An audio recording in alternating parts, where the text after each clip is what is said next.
Good evening, everyone. Welcome to the Southborough School Committee meeting on Wednesday, January 8th, 2025. It is 6:34 p.m. All committee members are present, and we'll open it up with public comment. Okay, no public comment. New business. Clayton. Thank you. I'll be presenting for all of the schools tonight. I'll start with the Finn School. Our days at the Finn School leading up to our winter break were quite busy. I'd like to highlight a couple of our specials. In December, students explored the creative world of art, of clay during art class with Ms. Mahoney. They learned about the priorities of clay, how kilns work, the use of glazes.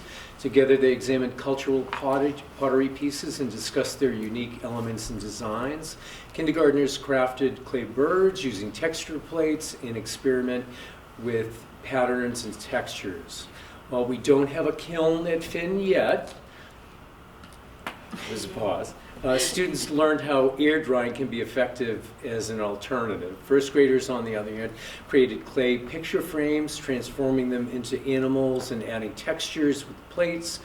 Their completed frames featuring their own photos became cherished mementos, which they brought home. Clay projects have been a huge hit at the Finn School, and we're excited to dive into more in the future. In our media library, with Ms. Hills, first graders began December by reading Our Favorite Day of the Year by A.E. Ali.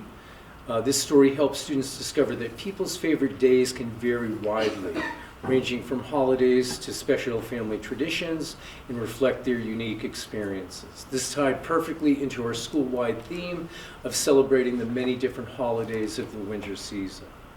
Continuing with this theme, kindergartners read Home for the Holidays, where they discussed the various holidays people celebrate and their similarities. Our students eagerly shared stories about their own family traditions and celebrations. In addition, across both grades, Ms. Hill highlighted the importance of balancing technology with other activities. Students brainstormed non-tech pastimes, playing outside, baking, cooking, board games with family, reading, and sports. The emphasis was on a variety of activities and the moderation of the use of technology in their daily lives. Looking ahead to January, students will delve into the world of Caldecott medal-winning books. They'll explore the significance of the award for children's picture books and the use of our Book Creator app on their iPads to engage with and highlight these award-winning stories. At the Woodward School last Friday, Woodward staff and students were treated to an incredible experience thanks to SOS and the generous school community. BMX stunt rider and motivational speaker Chris Poulos visited Woodward to deliver an inspiring presentation filled with exciting stunts and powerful messages. He shared stories from his childhood in Rhode Island and emphasized the importance of practice, perseverance, kindness, respect, and compassion for others. These character traits aligned with the Woodward Care themes and the larger Southborough school community. To continue cultivating a sense of belonging throughout the school, students and staff have read several books and participated in discussions about many cultures and traditions from around the world. Prior to vacation, students explored the book Let's Celebrate Special Days Around the World by Kate DePalma, which highlighted 13 global celebrations, including Inti Raymi in Peru, Eid al-Fitr in Egypt, Dia Muertos in Mexico, New Yam Festival in Nigeria, and this Spring Festival in China, among others. Students were excited to learn about the new traditions and compared these celebrations to their own family practices. They also shared personal experiences with celebrations at home and with friends. Last week, third grade students listened to and discussed the book Under My Hijab by Henna Khan.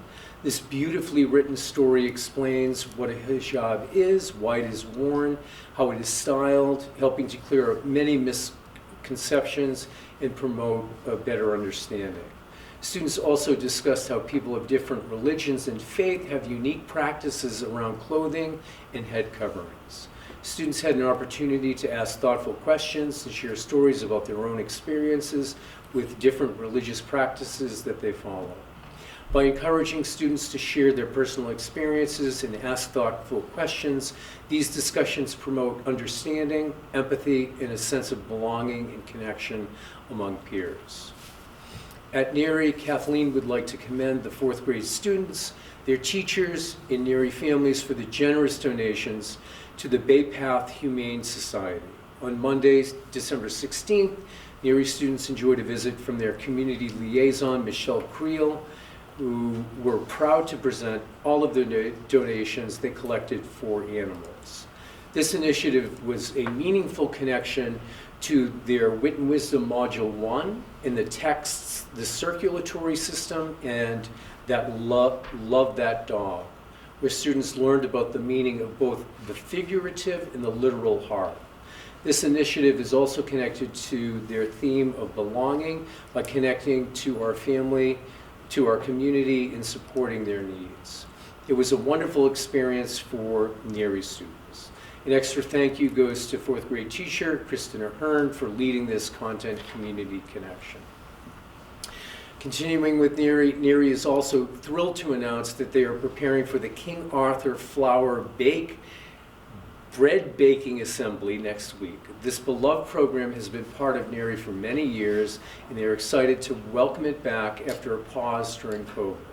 King Arthur has generously sent NERI a large shipment of containing bags of flour, yeast, and detailed bread making instructions for each student. Thanks to NERI's amazing parent volunteers, these items will be sorted and distributed to students just after the assembly. Each class will participate in a virtual session led by a King Arthur bread-making educator who will teach students how to make bread, pizza, and rolls. After the session, every student will bring home their bread-making package with the goal of baking one loaf for their family and another to donate as part of King Arthur's Give Back initiative. King Arthur provides this program to schools across the United States and has even extended it internationally to spread the message of feeding and helping others. This incredible opportunity is entirely free, and the NERI community is thankful to be part of it. So get ready to bake, NERI families. At Trotter had the pleasure of experiencing a remarkable musical performance that showcased the immense talent within our district. On December 3rd, Mrs. Al Zapidi in the choral ensembles treated the staff and students to an in-school concert followed by a combined evening concert with NERI later that week. The following week, Mr. Clark led Trotter's instrumental concert featuring the orchestra, band, and big bands. These performances highlighted not only the exceptional musical abilities of Trotter students, but also their dedication and perseverance. Mr. Hershak shares his deepest appreciation for all the efforts of Mr. Clark and Mrs. Azapidi. Their unwavering commitment to the music program ensures that Trotter students have frequent opportunities to perform and grow as musicians. Their dedication is evident in the outstanding quality of their performances. Additionally, as a follow-up to the December school committee meeting, Mr. Hershak is pleased to report that the Great Barrington location for Nature's Classroom has been reviewed and confirmed to meet all the needs of the 25-26 sixth grade trip. This venue will provide a comprehensive and enriching experience for Trotter students. Mr. Hershak wants to extend his gratitude to the school committee for their ongoing support of these invaluable field trips, which contribute significantly to the educational and personal development of the Trotter students. And that concludes our updates for this month. Anybody have any comments or questions? Arthur's made me hungry just to hear about it. But. I'd like to thank you for the warning. That bread is coming home. And hopefully my son's a better baker than me. So I'll report back to Kathleen next month. Yeah, it sounds like a very exciting program. Other than those two comments on the baking, the books were tied to so many of the updates throughout all the schools. I love to hear that. That's great. And one other observation, those concerts are getting bigger and bigger. And so that's something that the Neri students performing at Trotter and then the Trotter band performing at Trotter can barely fit. And I think over the past it's been 5 years that I've been going to the concerts for one child or another. We might need a bigger space soon, or the high school might start seeing some of the middle schoolers. But I don't know if you got that feedback, but it's Well, getting Gary full. did have a small, he said, don't mention this, and then they talk about something about TD Garden. Merging that. Right. So after we get the kilns, then TD Garden. But I like with this growth mindset that you're sharing an example of Clayton. So we don't have it yet, but maybe. Maybe. Roger. So what is the big band? Is that like an expanded band or band plus orchestra? What is that again? So let's see. Did you know? So orchestra, band, and big band. Right. So I think orchestra, band is probably subset of the big band, I'm assuming. You think? I know there was a jazz So band at one. big band is a different group. It's not a bigger band. Oh, It's called a big band. it's a totally different group. Yes. Okay, I got it. Yeah. They're meeting at different times to practice. Understood. And as they get better and older, they're kind of more exposed to different levels of music, sheet music as well as the actual type of songs. And I'm not sure, but I think there was a jazz band, or maybe that's part of the, Historically, Big there band. was, I'm yes, not still sure. still there. yeah, still there. Jazz Thank you, Clayton. band. You're welcome. Thank you. Legislative update. So 3 updates on the legislative front. The first is a statement from MASC regarding the Lawrence School Committee. So the Lawrence School Committee is currently in receivership from the Department of Elementary and Secondary Education. But there has been a bill that has been filed, H5098, which would remove the democratically elected school committee seats, 6 seats, to a combination of appointed and at-large. So there's some concern among this being a trend in the Commonwealth if this bill does go through. So it's just more informational, nothing that we have to be concerned about at this point in time, but something to pay attention to. The second update is information about the Healy-Driscoll administration is looking to develop a mental health framework for students, early education through higher ed. So that's new information. I think that would be nice work for what we're doing in our district. So we'll be looking forward to seeing what the outcome of that work is. And then lastly, I just included the Commissioner's December report. So we do get frequent reports from the Commissioner, and it just gives you an idea of some of the information that's communicated to us. Many times it's about curriculum opportunities, professional development, about grants or other happenings at the state level. So this is the 3 updates. Any questions on those? Not on those, but in the updates, did you hear anything about Massachusetts schools that have gone through strikes, teacher strikes, and? No, I've not heard anything new about that. New in what way? Well, They came to a conclusion, but each of them had different agreement that they met, and maybe the state had some sort of messaging to other schools around, here's what will happen going forward, but as you said, no update. No updates, Okay. other than they have been resolved. But I do know that there are other districts in the Commonwealth that are negotiating as we speak, and there are some contentious negotiations. It'll be interesting to see how the landscape unfolds over the next several months. Next year we will be negotiating, so I think it's important for us to keep an eye on what's happening around us.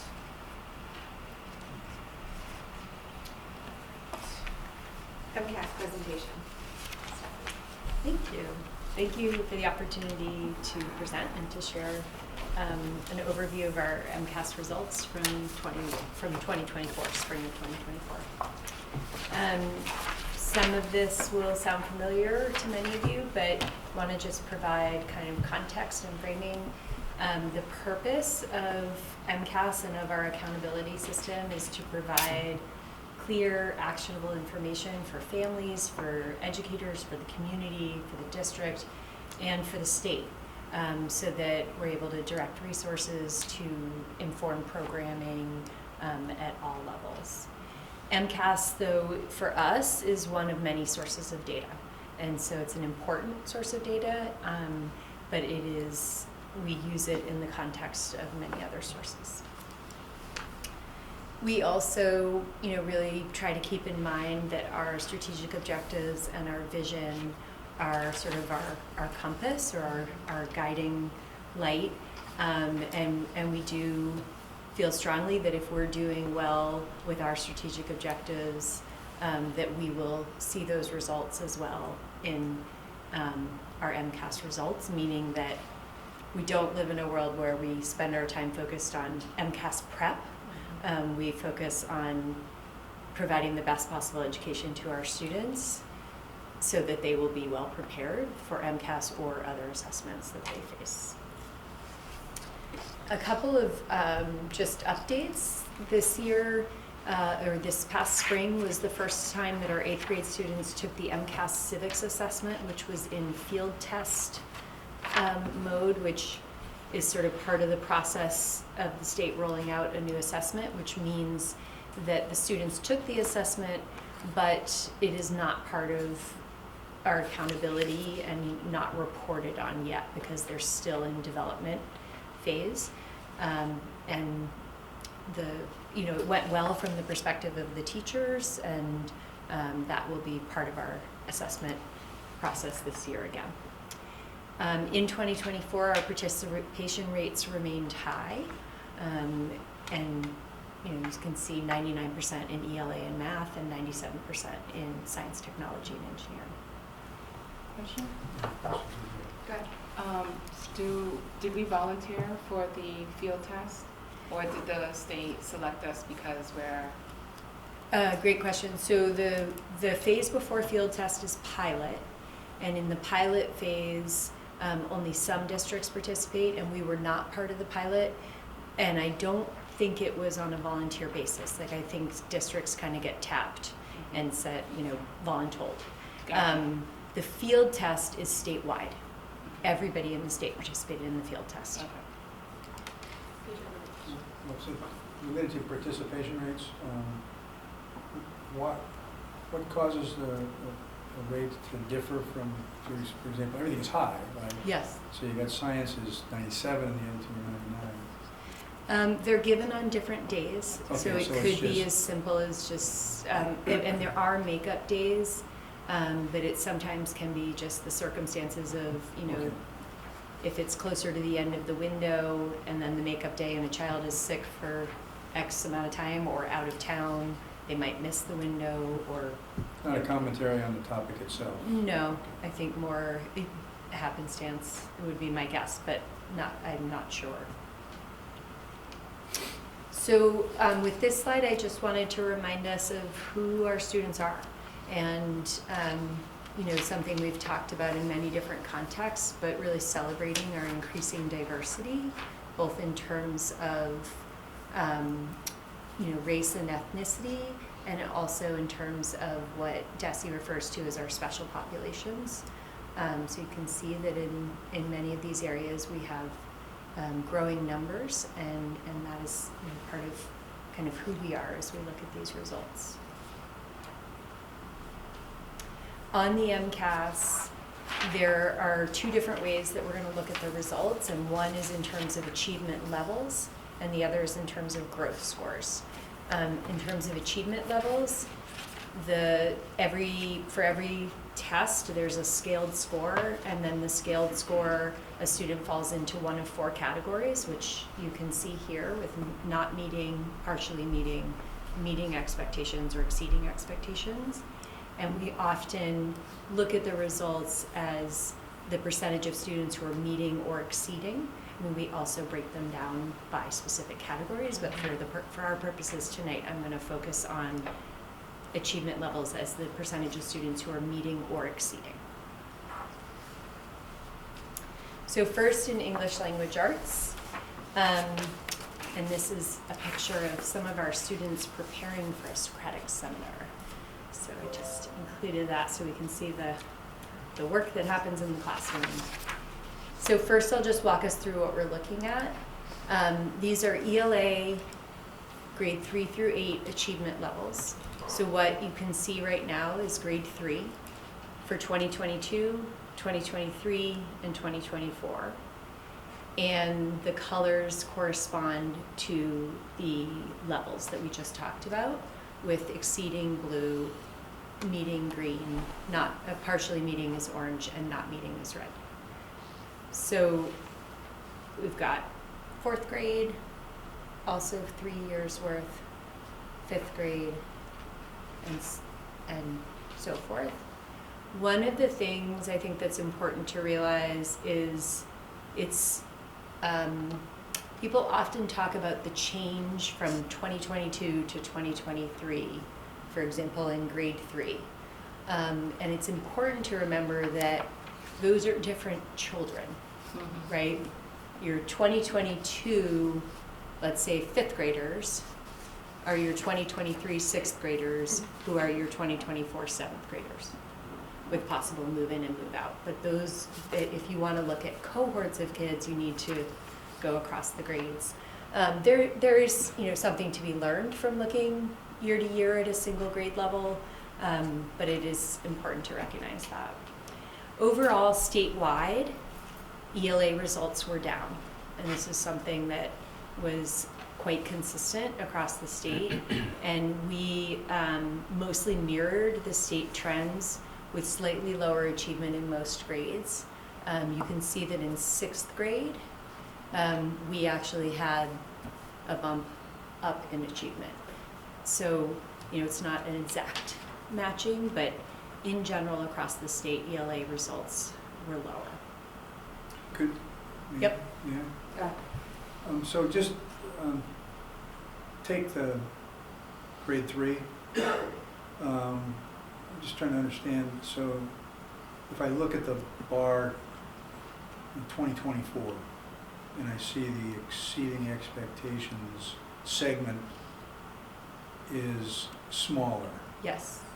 So that represents less students.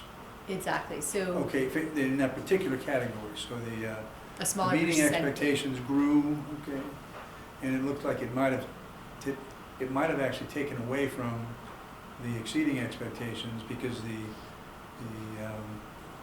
bar segments at the bottom are pretty steady all the way across for the 3 years. Is that fair? Yes, As far as that is fair. understanding? And I would say the one slight caveat is our grades are fairly similar in size, but this would be like the percentage is smaller, the raw number, because that bar represents 100% Right. at each one, so the actual raw number Yeah. would Got it. depend on the size of the whole. Thank you. But yes, that is an accurate representation. Not the same cohort of kids, but it is an accurate description of what you're seeing, yes. But if you take 3rd grade 23 Yep. and go to 4th grade 24, Yep. does that concern you? I think with all of these results, they again are one data point, and so then we have to look at other data and sort of dig into it, and it makes me ask questions. Yeah. And I think then we sort of dig into it and say, what's going on here? What else do we need to look at? Let's look at the level, drill down into So that. do you take like the reading comprehension and look at those to see, did we see a dip in that section, or did we see a dip in the writing questions? Like, do you actually get into that detail? Yes, and I have a slide later that will show a little bit about that, but we do look at a lot of different levels, and we go all the way to the item level Okay. and do item analysis. And sometimes that happens at the level of the whole grade level. Mhm. sometimes gets done even more specifically by, fewer teachers. But yes, we do look, and not all items are released, so we Okay. can't always see the item, but most items are released, so we know what standard it was assessing, we can see the question, and we can see, what the answers were and all of those things. So then what do you do with that information? Like, let's say you do see a trend, then what's the next step after that? So an example would be like last year or the year before, there was a trend around writing that I know at NERI they were really digging into and trying to understand the scores. And in that case, the scores were lower than they would have expected on one of the writing prompts. And it was not a released item, meaning that sometimes you can actually see the kids writing, but we couldn't get the writing. But we could tell what type of writing it was. Okay. And so then what we'll do is the teachers, the principal, they will dig into it and look at it and say, how does this map against what we're doing? What are our theories about why we might have, is it in the way the kids are interpreting the prompt? Is it in the type of writing we've been teaching versus what they're being assessed for? Mhm. Looking at the rubrics for how are they being scored? So we really dig into that and then say, what do we need to do differently as a result? Okay. Thank you. Yeah, sure. Anyone else have any questions? Okay. The only other item I'd add is that, MCAS is one measure, and we have a lot of other measures, so are we seeing the trend across multiple assessments? So that's an important part of the work that we do, because if we are, then that tells us, something different around a direction we need to. And is that like a measure of, this might seem like an obvious question, but like measure of what? I mean, there's a measure of performance of this, right? But then you're saying it's in a broader context of like prediction of future student success or just ability to. So it's a criterion reference assessment. So it's how are students meeting the standard. So then that's when we take a look at, how are students meeting that particular standard, what patterns and trends that we're seeing. So it's a little bit, it's benchmarked against the outcomes that kids are supposed to be, to know and be able to do at that particular grade level. And then we would look at what are the other ways we are assessing how students can do on that particular standard. Because the assessment is aligned to the state standards, our curriculum and instruction is aligned to the state standards. So then we'll look at our own local assessments and look at those things as well. I think also too, it gives the educators a view into, wait a second, I see that I have a cohort of students that didn't understand, life sciences beginning or math, a particular section, and then they can go back as a team and see we need to dig into this some more, brush up on this for the next year, right? Because they'll get the results the following year. So I think MCAS is not just a reflection of, did the student get it, but is there a way that we're teaching it that is not sinking in with our kids so that they can perform on the test? That's how I feel like it's supposed to be used. Yes, and I think that we also really try to look over time, right? Yeah. So not being reactive and swinging year upon year. I'll give an example of a math. I know Kathy Lizotte had done some work over time at noticing some areas where particular standards we were consistently not doing as well as we would expect. And then saying, okay, so what is happening curriculum-wise that we are seeing this as a result, and then what do we want to do? So seeing that year upon year is also, the kind of thing we're watching for as well. So I guess another quick question. This was, you said, a field test that was just occurred in 2024. So is there, when's the next one? And is that the actual test versus a kind of preliminary? So the field test was just in 8th grade social studies, Got in it. 8th grade civics. Mm. The ELA, math, and science are all Beyond that, you know, they've been going for a long time and are on our accountability reporting. Gotcha. Yeah. So this is just at a summary level, grade 3 through 8 combined, and just, you know, to be able to see relative to the state and relative to ourselves. We do also look at comparable districts, and DESE provides reports where we can see districts that are comparable by demographics, by income level, by, you know, various different standards. And we saw similar results to ours, that there were slight decreases or people really staying level in ELA in districts that are considered comparable to ours. So the other way we look at student outcomes on MCAS is looking at growth percentiles. And so achievement shows us at a moment in time how did they perform, and growth percentiles are a calculation to try to measure progress. And it is a relative measurement. And so the way they do this is for each child, and they use the entire sample of the state of Massachusetts, they compare them to other students who have a similar testing history on MCAS, using 2 years worth of data where it's available to prior years. So if it's a 5th grader, they're looking at how they did on 4th grade ELA and 3rd grade ELA, comparing them to kids who have a similar testing history, and then saying, is their growth, what is their growth relative to those kids in that same cohort? If they're at the 50th growth percentile, then they're kind of right in the middle, they're average. 49% of the kids grew less than them, or their scores, you know, showed less growth, and then the rest grew more than them. And so it's this way of trying to look at the rate of growth. So it is definitely something to wrap your heads around. And then so every child gets this, and you see it on the individual report that you get for your child. You get the achievement level, and then you get a growth, it's an SGP, a student growth percentile. We then look at average growth percentiles, and that is literally the average for a class of all the students in the class, for a grade of all the students in the grade, or in this case, this is actually grades 3 through 8 for ELA. I'm not sure what happened to the title on this, sorry.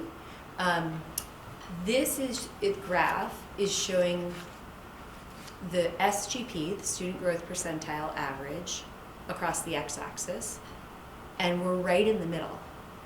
We are literally at 50, so we're saying we are at average growth compared to all of the kids in the state. And then on the y-axis, it is relative to achievement. And so our achievement is at 70% meeting or exceeding when we look at grades 3 through 8. And so it, you know, puts us in the high achievement and sort of right in the middle on the growth. So you can imagine we'd love to be all the way squarely in the high growth, high achievement. And so this is where we are. So the only thing I would add is that growth is 2 years of data. So in 3rd grade, they don't have a growth score. Correct. It's not until they're take the 4th grade assessment, that's when they'll have their first. Yep. So this is really 4 to 8. Sorry, you're right. This is 4 to 8. Achievement is 3 to 8. 3 to 8. Growth Achievement is 4 to 8. 4 to 8. Yep. Okay. Thank you. So if you have a 3rd grader who took the assessment and you're looking for the SGP, you're not going to see it. Thank you. Do they break this down by, like, if you wanted to, could you look at, all right, what's our growth and achievement rate for a kid between 3rd grade to 5th grade, or 5th grade to 7th grade, or, you know, I'm just thinking about sort of, you know, there's with the new school being top of mind, is there a difference in going from one school to the next seems to be a trend? Mm-hmm. So you're saying, can we compare growth rates for like range for different grade levels, basically? Yeah. So we can do it at the level of grade levels. One of the big cautions with growth percentiles is they caution you against comparing year to year because it's relative to all the kids in that year. Mm-hmm. And then and they generally say with growth percentiles that it should be 10 percentile points difference to consider it really significant. Yeah. And I think that has to do with, again, the like relative nature of it. So yes, you could look at that. But what if you followed a grade? So took like current 8th graders and went back to what their percentages were in 4th grade, 5th grade, 6th grade, and see in transition years if there was a significant change.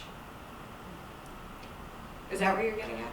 Well, yeah, partly. I mean, I was just looking at the bars, and I can't really. I don't think there doesn't seem to be a super meaningful difference. But what I'm just wondering is like, they're different schools, right? And so, is there a difference? Yeah, from very quick glance, and I wouldn't say this for sure, but it seems that 6th and 7th.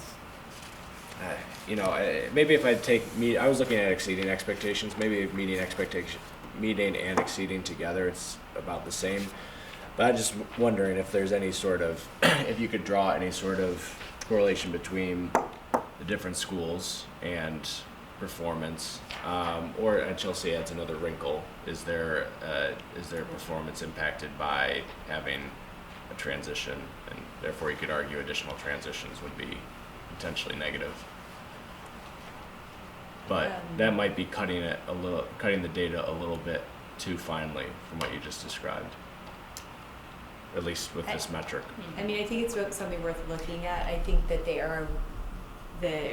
we have to be cautious about where we could actually draw conclusions. And then I think with any data, it's then saying like, what are all the factors that could be contributing to this? And I think another way to look at it is they consider low growth 39 and below, typical growth 40 to 59, and then high growth 60 and above. So it's looking at that range, making sure that we're in typical to high growth. I would caution us that it is one way of looking at the data. I'm not sure how much weight. I think it's an important metric, but the weight that we should give it is something we should just be cautious about. And the achievement data over time is something, looking at cohort trends, looking at, again, how kids perform over time to see if we're seeing improvement, is something that we spend more time analyzing than I would say growth trends over time. Could you describe what growth is again? Change in performance rather than absolute performance. So therefore, if you were just always high performing, you'd have low growth, right? no. So one would think. Yeah. So the way this growth measure is done, let's imagine you're thinking about a high-performing student that was exceeding expectations. Let's say we're talking about a 6th grader, and they exceeded expectations in 5th grade and in 4th grade. Yeah. Those are the 2 years prior that are going to be used. And they would look at that scaled score, and they would group them with other kids who also were at that high scaled score in 5th grade and 4th grade. And then they say, in this group, let's look at then their 6th grade scores and say who went up the most, who stayed steady, who went down, and they create a percentile ranking of the amount of growth that you made compared to your peers who had a similar background. So what I would imagine, and I have not seen the statistical analysis. 2 years, right? The 5th and 4th, right. So what I would imagine is that when you talk about those high-level kids, that the span is much smaller. Sure. From the 100th percentile growth to the 1st percentile growth, or 99th to 1st. You probably have far fewer point range, because there's not as big a range probably for it to go. Yeah. But there's still that, like, one of their goals when they made this metric in Massachusetts was to create a metric where you didn't have that problem, that as you got high scores, you couldn't show growth. Yeah. Now, there's a bit of a black curtain here of we try to understand it as best we can, and we believe what we're told Yeah. in terms of how it works, Mhm. but it is hard to wrap your head around. Yeah. But I will tell you that it's not, we do not see that kids who exceed have lower growth categorically. Like that is not, is still the range of growth. Yeah. And I would say the missing data set on the tables really is Algonquin, because it's really, that's the continuum we're looking at as well. So it's not only grades 3 through 8, but it's also 3 through 10, and what we're seeing and how we're seeing kids perform. So the other piece that we're always looking at is our, different populations of students. And really, it's another way that we are disaggregating the data and examining the data.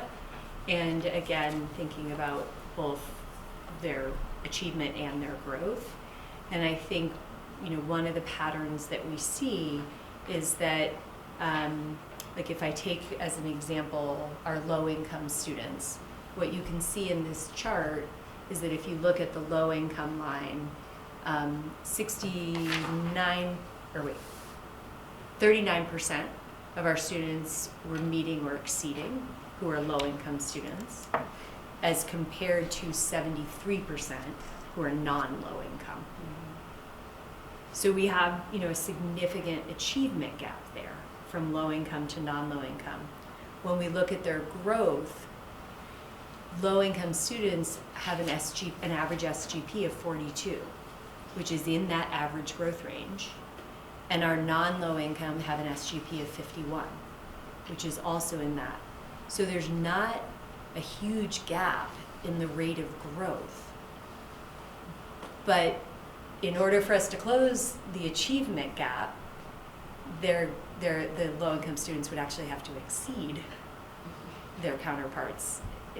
So that's the challenge there, but that is, I think, noteworthy, right? That there's not a big growth gap, and that our subgroups are, if you look sort of down that column of SGP, are in that mid-range of growth in general.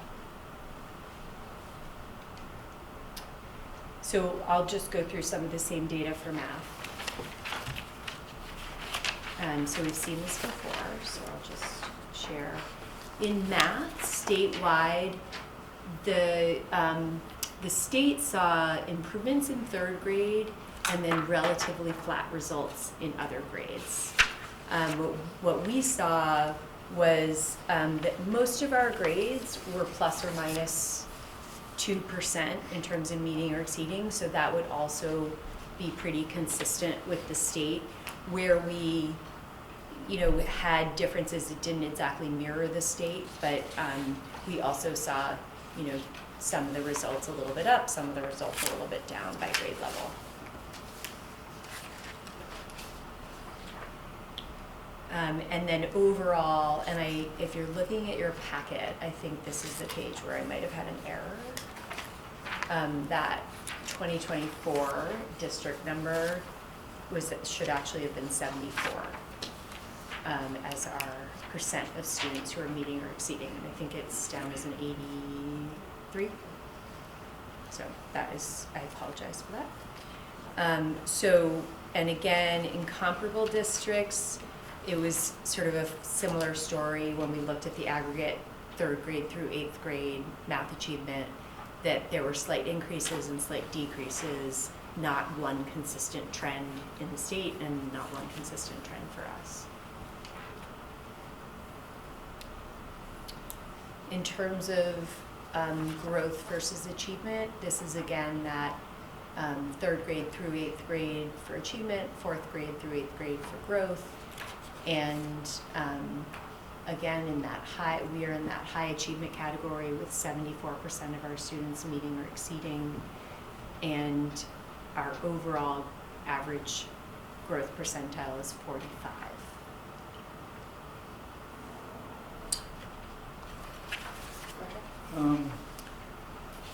You don't have to go back to it, but I've been looking at these, I looked at the slide of Neil and mathematics.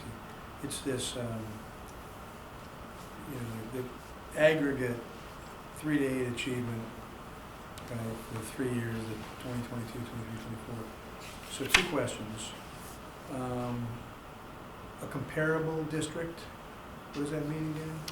So the state provides, I mean, I looked at some of the districts just that people tend to think about, like Westborough. The state actually doesn't call Westborough one of our comparable districts, but they do it by income level, by demographics in terms of your students with disabilities, your low-income students, all of those factors.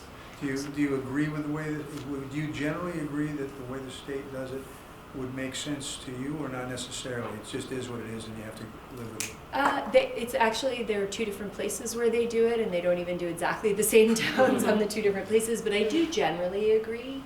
It's just, I think some of them are more in our like everyday sphere that people probably think about, and some of them are just farther away from us, and so they're not necessarily towns that people, Well, I think compare themselves to. I think this, total chart, I think it's interesting, but it seems like it's over such a wide spectrum, 3 Yeah. through 8, Yes. and then everybody, okay, that there could be, there could be a lot of differences, within that would be probably information that we use maybe more seriously than just the total. Yeah, I think that's true for I mean, everything. But I will say that because they're applying a set of criteria to select the like districts, it's a more accurate selection of representative districts like Southborough than selecting geographically just districts around us. Again, because they're applying, demographics, wealth, size, and using a standard to say, okay, which of these districts are more similar than Southborough than not.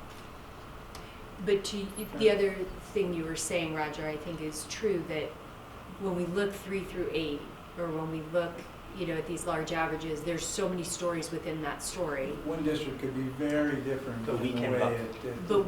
But we, segments. in reality, we drill down much more than that. Right. It's just, we would get very bogged down if we started, and we would run a real risk of drawing conclusions from a very limited set of data that we don't have all that other data to triangulate and really understand. And I'll just go back to, it's how are students achieving the standards at the grade level? So that's what we're measuring. So it's not how are we achieving compared to Westborough. It's how are students performing on that criteria and reference assessment, which is based on what students are supposed to know and be able to do at a grade level in ELA, math, and science. That's a very different type of assessment than looking at comparing Westborough to Northborough or us to any other district. And in math, it's again a similar story when we look at our subgroups of students.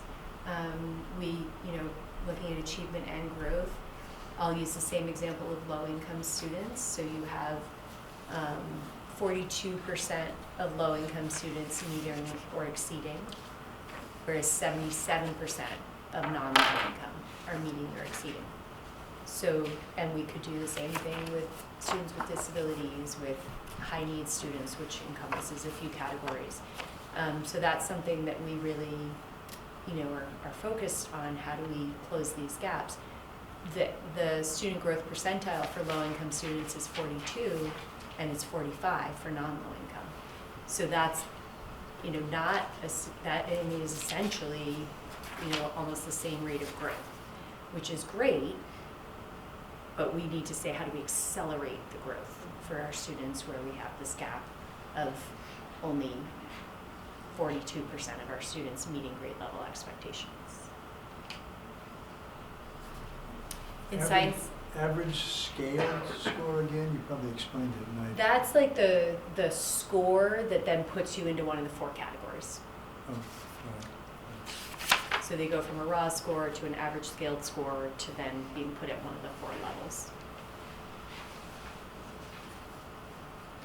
So in science, technology, and engineering, this is a test that is only given in 5th grade and in 8th grade, and then again in high school.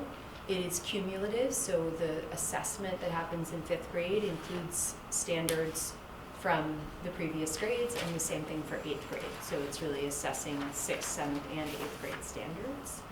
And these are, again, similar format, our results from 22, 23, and 24. And I actually, these results I have in table format. Statewide, you know, I wrote down exactly what happened statewide. The results were an improvement in grade 5 of 3% more meeting or exceeding, and a little bit lower statewide in grade 8. You know, so we have, we don't exactly mirror that, but we don't have growth scores in science because it's only in 5th grade and 8th grade. And then a very similar patterns in terms of our subgroups. And coming back to kind of where we started, and Chelsea, when you were asking, like, how do we look at this and what do we do with it? And I've said a lot of these things as we've been going through, but you know, we really look at this at all different levels, even all the way down to the individual student level, looking at it compared to what we're seeing in their day-to-day work, thinking about who are students who are exceeding expectations and we need to accelerate their learning, who are students who need intervention and support, how do the results triangulate with other assessment results, are there non-academic barriers that are coming into play, and how are we addressing that? And then we do that sort of item level analysis. One of the ways, but not the only ways, is looking at it relative to the state, because it gives a little bit of a calibration.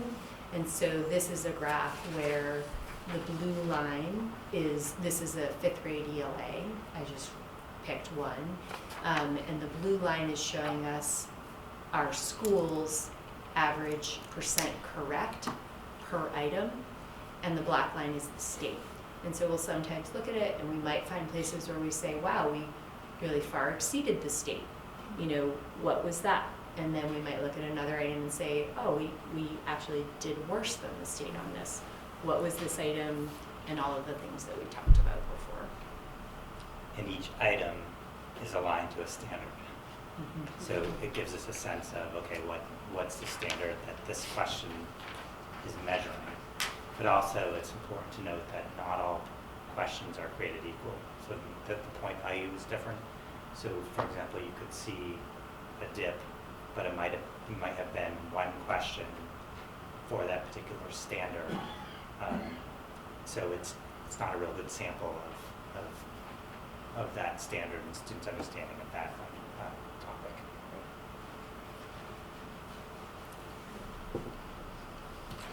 It's a lot.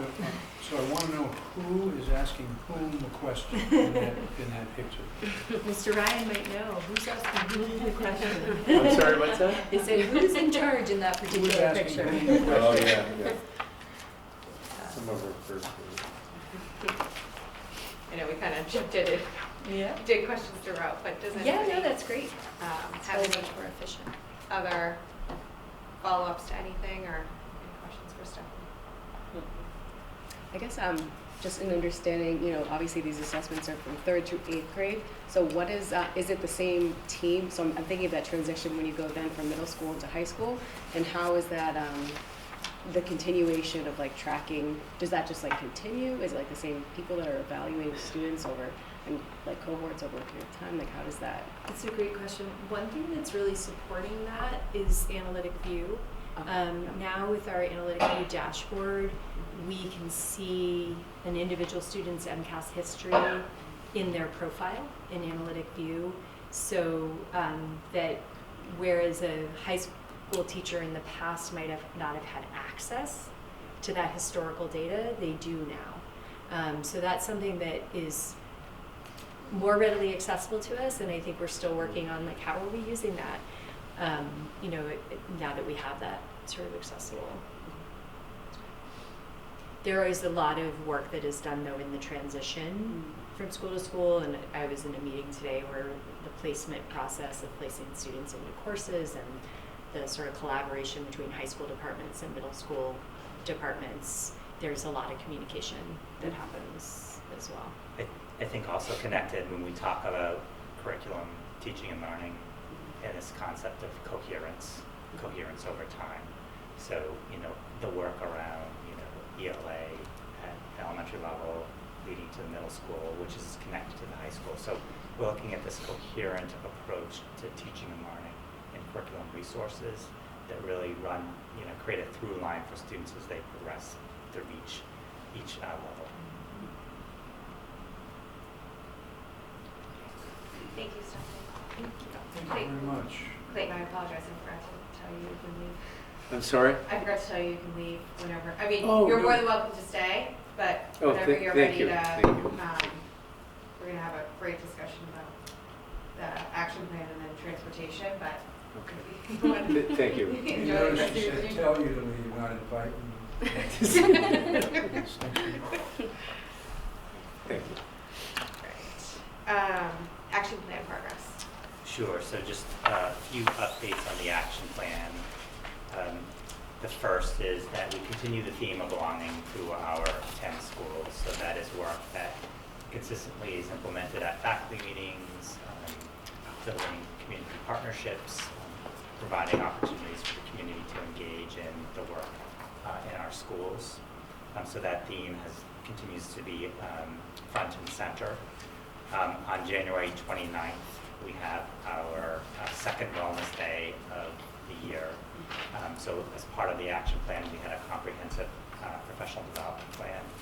So Trotter will be involved in working with our consultants, and they'll be engaged in professional learning.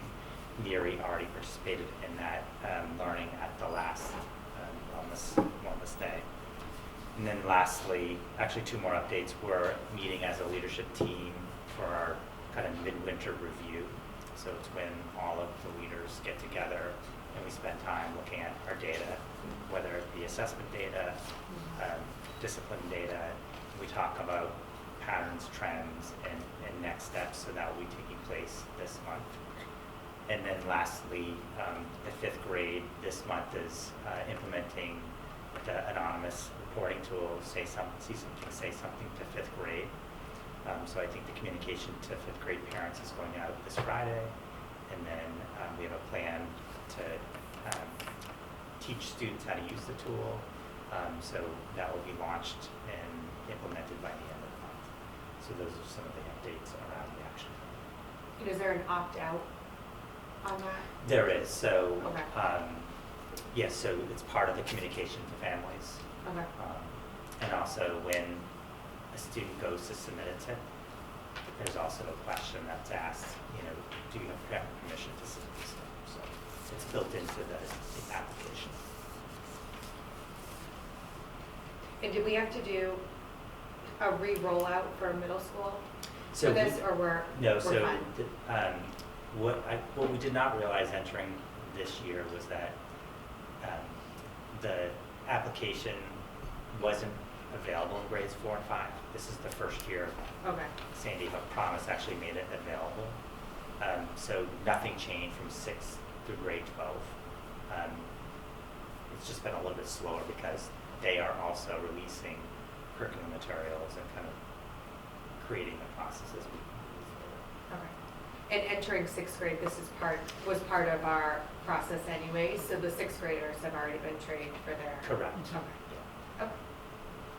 Anybody have any other questions on the action? I think we're due next month to give a written update, right? I think? Yes. Okay.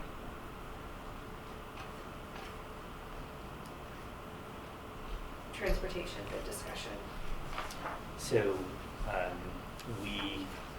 on December 16th, we received the closing of the bid and opening up of the bidders. So we had 2 companies bid on the transportation, NRT, which is the current transportation provider, and First Student. So I'll turn it over to Becky to talk about the initial bids process, future decisions, and some of the applications. Sure, so thank you. Briefly, through the chair. So were you expecting more, basically didn't really think you'd get more So than a the- couple? I mean, so you got one more than the current, right? Is So that- the same two firms or companies who bid on transportation 5 years ago bid this time. Okay, So Not to- no new bidders Not from the totally- previous bid. and So- not totally unexpected. And as part of the process, we are required to do extensive advertising. It was published in both the Metro West Daily News and the Telegram and Gazette. It was put on the Secretary of State's Goods and Services Bulletin, as well as on the Combi system, which is a statewide system where you can post procurement. So we did post it in all the places where we would normally, or vendors would normally go to look for bids. We had actually sent out 6 bid packets to transportation companies, so 2 additional transportation companies that did not bid, and then to 2 other firms, I think, that are in the business of actually producing school buses. So, you know, we did try to get word out. And we also had, before we procured, we went out for procurement, we also met with a number of transportation firms to let them know that we were in the market. Exactly. So a lot of work Mhm. went into trying to recruit people to bid on this Mhm. contract. And it's something that we see, I think, in other districts, surrounding districts, where really there are just a few, I think, vendors who are bidding on contracts that are coming up for bid right now. So yes, we have been busy compiling all of the results over the past few weeks, looking at the specifications that were submitted to us. And just as a breakdown, the new contract did come in at, it's $544.99. $544.99 is the new daily rate. As a comparison, our current daily rate is $375. So we're looking at an approximate 50% increase in our costs. The other difference, and I can, you know, if you want to share, I just put together a couple of slides just to give the committee a little bit of perspective on where we are. We did have a pretty favorable contract, the most recent contract that we entered into. It began in FY21, so I'm just showing you the years where we had increases. Built into our contract was an escalation clause that was based on the Consumer Price Index in the Boston area. And we had stated that it would not go lower than 1% and it could not increase in value beyond 2%. And because of that provision, we were able to really maintain favorable daily rates. So you can see with the 2% increase on the left-hand column, really that our costs from year to year, we're looking at, you know, no more than an $8,000 increase on our operational budget from year to year because of that 2%. If we were to look at it compared to where the Consumer Price Index was as of July of each of those years, in FY22 it would have been a 4.3% increase. FY23 was a 7%. And then 2.8 and 3.5. So really, we would have ended this contract at a daily rate of $407.59, which, if we go to the next slide, you can see is considerably lower than where the current or the upcoming proposed contract came in at the $544.99 daily rate. And I'm sorry, this is a very dense slide. I'm just trying to get as much information on there. So there is another difference in the way that we bid this contract as well, where we separated out the late buses. Those are those afternoon buses that we have here at Trotter. They run, I think it's 3 days a week. And in the previous contract, that was embedded in our daily rate. It's really industry standard to have that be a separate rate, so we did break that out this time. And so the combination of the daily rate and those late bus increases led to a 55.6% increase from FY25 to FY26. And then after that, the NRT did propose 3% increases on the subsequent years after that. So we're really seeing a huge increase, and we are talking to NRT. We actually had a conversation with them this afternoon, because one of the things that we can do under procurement law is we can negotiate with the lowest bidder. We can't change any of the parameters of what we had put into our bid specifications as part of that negotiation, but we can try to negotiate that daily rate. So we have started to have those conversations with NRT. No, I think that, part of what we're seeing is a market correction, that a real favorable contract, and then during the 5 years of a favorable contract, a lot changed. Drivers, inflation, the overall cost of just doing any business. So I think part of this is a market correction. The challenge that we're faced with is that, for the past few years, there's been a lot of concerns about the quality of service provided by this particular contractor. And it's difficult to think that we're going to see a significant increase to our budget impacting our overall budget without a lot of confidence that for that additional dollar, we're going to see improved service and experience for our families and students. So it's not a great position to be in. The other, I think, challenge of this, the way it was procured, is also with the region, Northwest Southborough, Northborough, and Southborough. For this contract to be accepted, it's going to take an affirmative vote at each of the committees. Any one committee that decides not to accept the bid, the bid doesn't pass and will go out to bid. So there are some nuances here that I think are important to kind of think about. We are going to meet, the chairs of all three committees are going to meet before the end of this week. Becky and the finance team are going to continue to put together some slides and really try to depict, the lowest bidder and the second bidder. And then on Monday, January 13th, we'll have a larger conversation with the Northwest Southborough Regional Committee, the Northborough Committee, and the Southborough Committee to make a decision. I'm almost afraid to ask any questions for fear the good news is just going to keep on coming.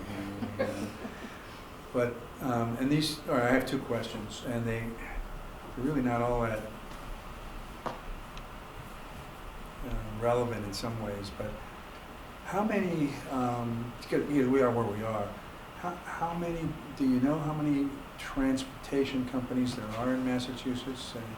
I mean, are there like 20, or are there like 5? Any idea? Yeah. I don't know. Okay. But they all have their own little area. So Well, that was- there's also, and this is NRT's area, we're not going to compete. Well, So it's- the part of the challenge we're facing too is the system is broken. Well, it sort of, I was going to lead into my next question, but I don't know really a lot about the answer to the first question yet, which is, do these companies tend to kind of stay where they are, right? In other words, somebody that had the, Pittsfield contract, I mean, geography has something to do with it, but just are they comfortable with where they are, so when the contracts come up, you mostly see the people that either have the contract or bid on it before and know you, and that's kind of, I think that's the kind of the way it challenge is. the labor market. So currently, companies are having a hard time filling the demand that they have. To expand to another district requires more drivers, which are difficult to hire. So there's this part of this larger kind of landscape that we're experiencing. And I think that you have some players that are the larger players, like NRT. First Student is a nationwide company. And then you see more of the smaller, the regional, like AA, which is based out of Shrewsbury, D-Bus, which is kind of in the northern part of, Worcester County, Michael Connolly, which is in like the Holliston, Hopkinton area, and they tend to stay in I think their locales versus expanding and growing. Is just my last follow-on here, is the reason that this requires all the school committees to basically be in agreement, and I'm not disagreeing with it, that that's probably the right way to do it, or maybe definitely the right way to do it, because that's the way the bid went out. So, the bid could have gone out individually, which probably wouldn't have made a lot of sense anyway, but the fact that the bid went out as a region, that's where we are. Yeah, 5 years ago, we bid 3 separate Right. and together. No one bid on the 3 separate. No one wanted this. So it's, Got it. But I still think that's an option. Well, Because- as superintendent said, somebody can kill this thing, right? I mean, any school committee can say, no, thank you, put it out to bid. Right. I'm having a hard time with the management of NRT. And I really, we're gonna spend 50% more than what we're already spending and still have headaches. I mean, I think what might be helpful is if we could put a number to the amount of internal resources that we've had to use this year with Keith LaVoy's time. I mean, he's not doing X, Y, and Z because he's dealing with NRT, right? I don't think that the service has been great, and I think it's not the drivers, it's the management and the oversight and the lack of communication that the district's getting. And we're not getting any benefit in this current bid financially from going in with Northborough in the region. So that's another factor too, right? Right? So we're a tiered system where we have less flexibility on our elementary school start times and our middle school start times because we're in with the region.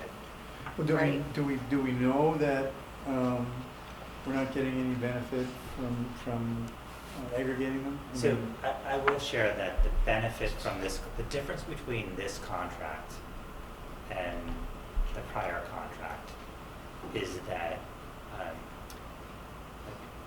there is more technology. Sure. There is live video on all of the buses. There's turn by turn. So there is some improvements built in the age of the buses. However, that's all well and We're good. requiring 4 substitute We're drivers requiring to be 4. specifically assigned to us. So there are some. The question is, that's what we asked for. That's what we're paying for. Do we have confidence that that's what we're going to get? Well, one advantage of, when you say there's no advantage to having it combined, one advantage may be it's the only way we can get people to bid on it. I don't know. And Right. I also think it's important for the community to know the second bidder was a 90% increase over FY25. And there's no, again, the dollar increase, is that going to warrant improved service? So this is a broken system. There really is no good solution.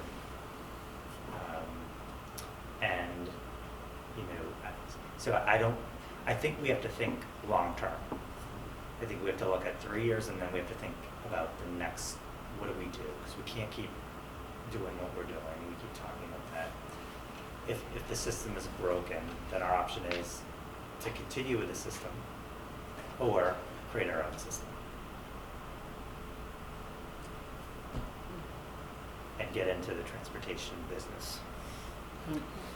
Is that like you would have to do that in parallel? We'd have to, Like Probably. acquire It would take us buses, about 3 acquire years to- garages, yeah.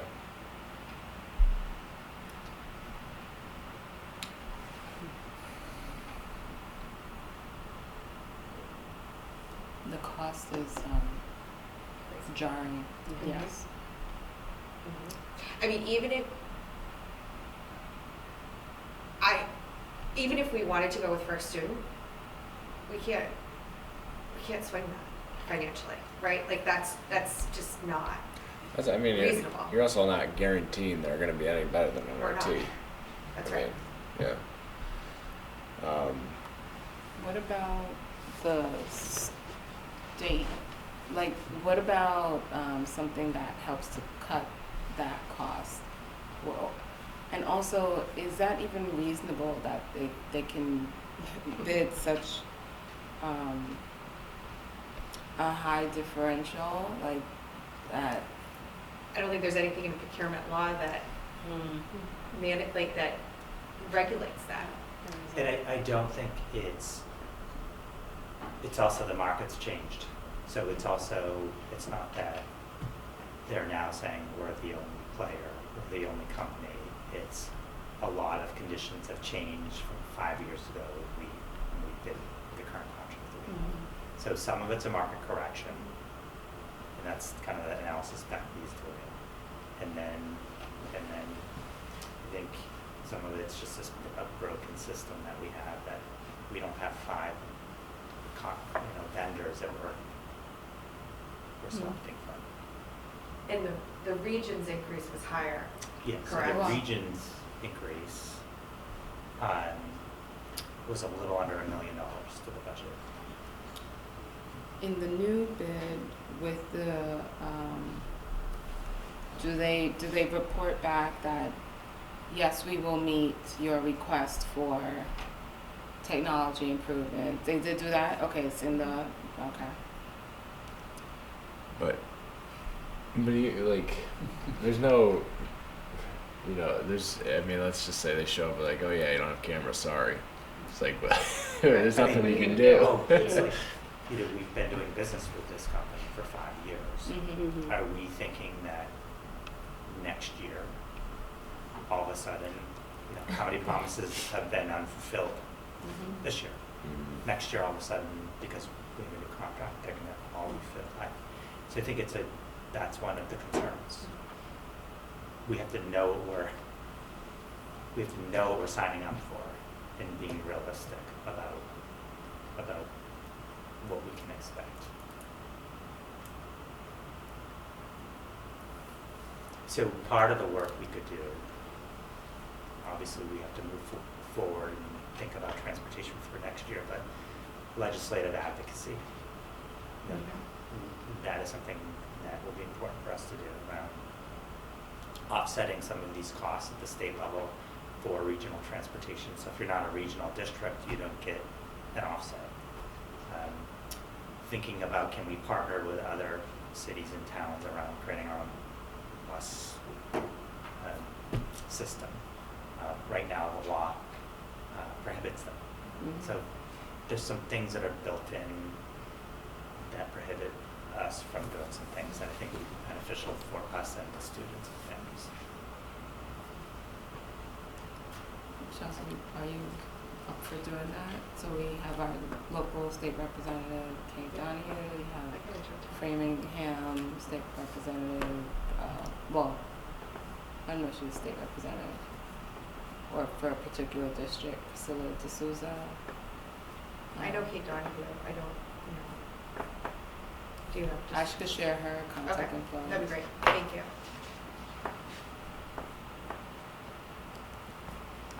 Great, so more to come on that on Monday. Neary Building Committee update. So just give me 1 minute.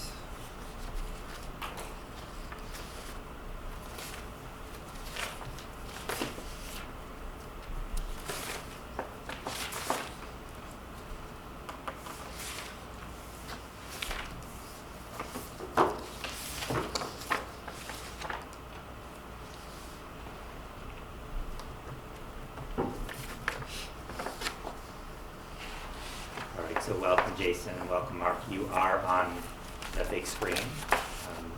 So I'll turn it over to you, Jason.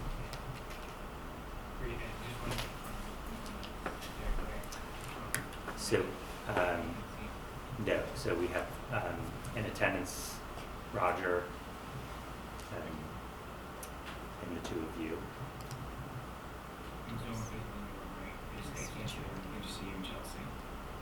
When people talk, the camera moves the way the owl works. So, hi, can you You hear me have a now? quorum, Jason. Do you want to switch it to the? I know, I was trying to say. And Roger.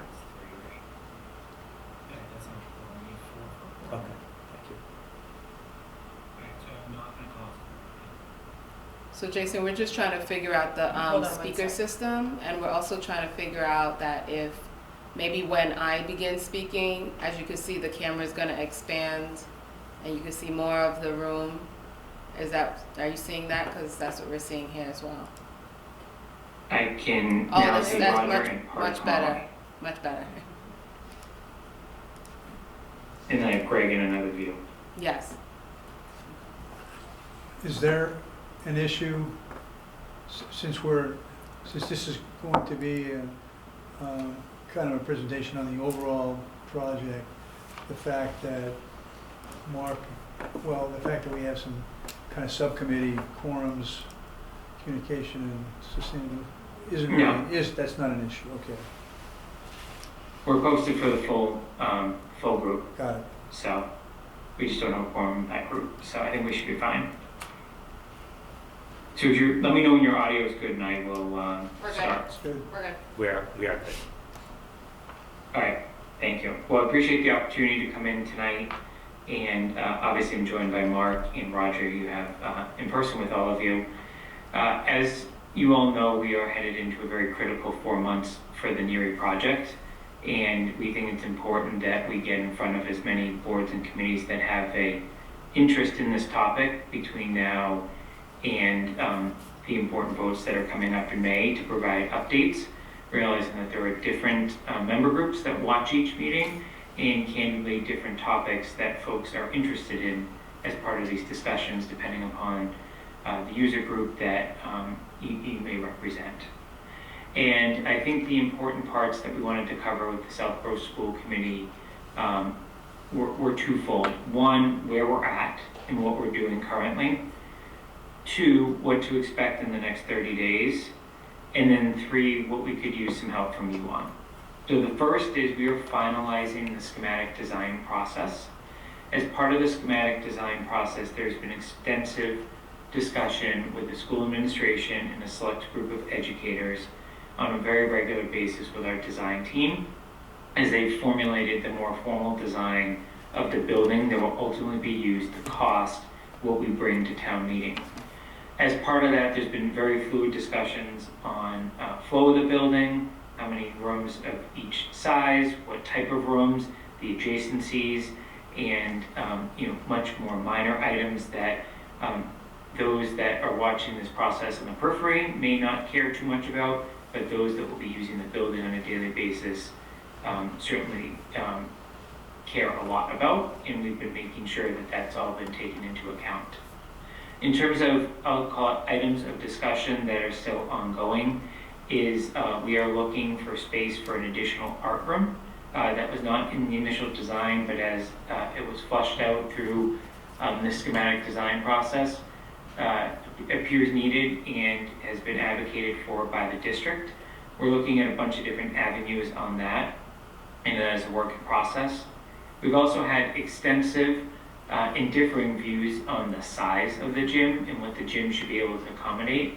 And I think it's important for you as the school committee to know that at no time during any part of this process has this part been really a question of can it accommodate the needs of physical education during the given day. It has been more about the user groups that may use this building outside of regular school hours. And we've been working with user feedback that's been received through some of our public forums, as well as our designers. And I'm happy to report that I believe we have officially struck the right balance at this point in terms of being able to accommodate a large size court and 2 small size courts within that space, having bleachers for people to sit on, as well as staying within the space guidelines for reimbursement from the MSBA. So we've got a lot of discussion, but that's the succinct version of where we stand on that particular topic. In the coming weeks, our cost estimator will begin work again. My understanding is we were going to get 2 separate cost estimates based on the existing design that now has come as part of the schematic design process. We expect to receive a preliminary view of that in early February. There will be work by our finance subcommittee as well as the broader Neary Building Committee to digest those numbers. And we think before we head out for February break, that we will know what the cost that we're going to bring to town meeting is. We obviously have no indication of what direction it's going. We can tell you we have not materially changed the program, so this would really be kind of the external economic factors and how they're now playing into design. And obviously, given that you have more of a design around the building, there's going to be less design contingency, well, there certainly still will be some, and more concrete facts that are used to price out the building. As part of that process, and when we go through the next 30 days, we've also asked the district to estimate operational savings that may come out of this particular proposal, both short-term and long-term. There are certainly savings that are going to appear, such as no utility costs at the Neary School for 2 years while it's being constructed. But then as we look forward to some of the efficiencies that are going to be gained longer term, making sure that we have the right balance for the budget so that we can articulate, because I think any of you that were at the select board and advisory meeting a few weeks ago know that that is a hot topic as we proceed as a town. I think we'll then pause and kind of see and reflect on where we're at. As all of you know, there are 2 main items that continue to be the main topic of discussion within the community related to this project. One being the overall cost of the project and the impact on individual taxpayers. And 2, and I would say the discussion around this has been less, but certainly not absent, and certainly something that needs to be acknowledged, is the adjacent landfill and making sure that that continues to be safe. I think there will always be conflicting views on the proximity to it, and I think we will acknowledge and be ready to make sure that we are providing the right updates to all as we go throughout the rest of this process and ultimately leading up to the town meeting votes. As a reminder, those town meeting votes are scheduled for Saturday, May 10th, starting at 9 a.m. for town meeting. And this goes to where we need your help. I have 2 requests of you this evening. Request number 1 is very easy. I think you each have your own members of the community that you regularly speak with. The first is we need any and all feedback from those people that you're speaking with. And never assume that any issue is too large or too small for us to consider. So we just need to know what you're hearing outside of candidly those 2 topics so that we can make sure that we are providing the correct information out there for people to make informed decisions. I think it is really important to overemphasize the importance if someone has a strong view on this project, whether it's a yes or a no, that they need to be present at Algonquin Regional High School on May 10th at 9 a.m. to actually cast their vote. There is no virtual, no mail-in sort of mechanism to do that. And I think it's our job, especially your job as elected officials, to make sure that that is crystal clear, because obviously the ability to change and do something about that is well outside of any of our purviews, and there's only one way to conduct town meeting at this particular point. The second ask is a little more detailed, and this is newer feedback, and I'm sure Laura may weigh in on this when we get into Q&A.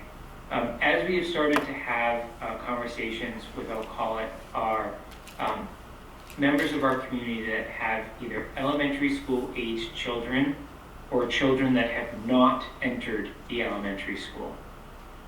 The view that has been shared with us is that we have been talking about the cost of this project too much, and that we need additional discussion around the educational benefits that are going to be achieved by this project.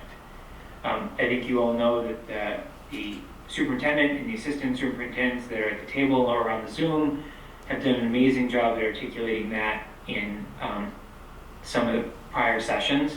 I believe Kathy Cook was quoted last night in our the other night in our Near Building Committee meeting that she thought it was the best part of the presentation of the select board back in December in terms of the what she learned, and she's a member of the Near Building Committee, from the superintendent and the school administration team.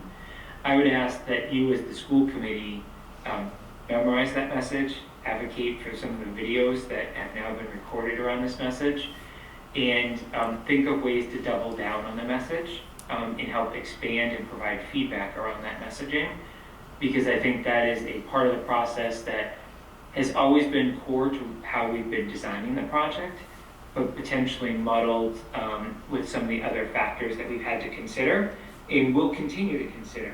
And so I don't want this to seem dismissive of our job to continue to work on the cost, but I do think there is a intangible, to use an accounting term, that is coming out of this project that cannot be necessarily quantified in dollars in terms of what the youth of our community will gain from a facility.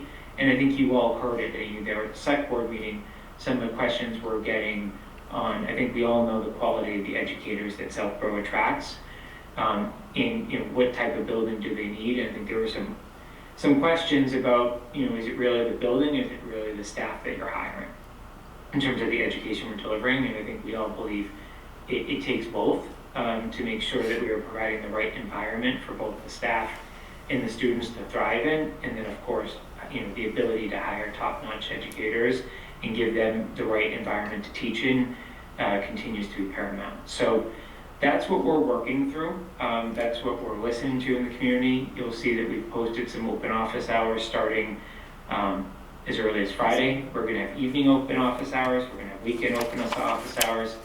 Again, we're trying to air out any questions ahead of town meeting so that the information that we believe is accurate is out there, and then it'll be up to the voters to decide how they want to proceed with this project.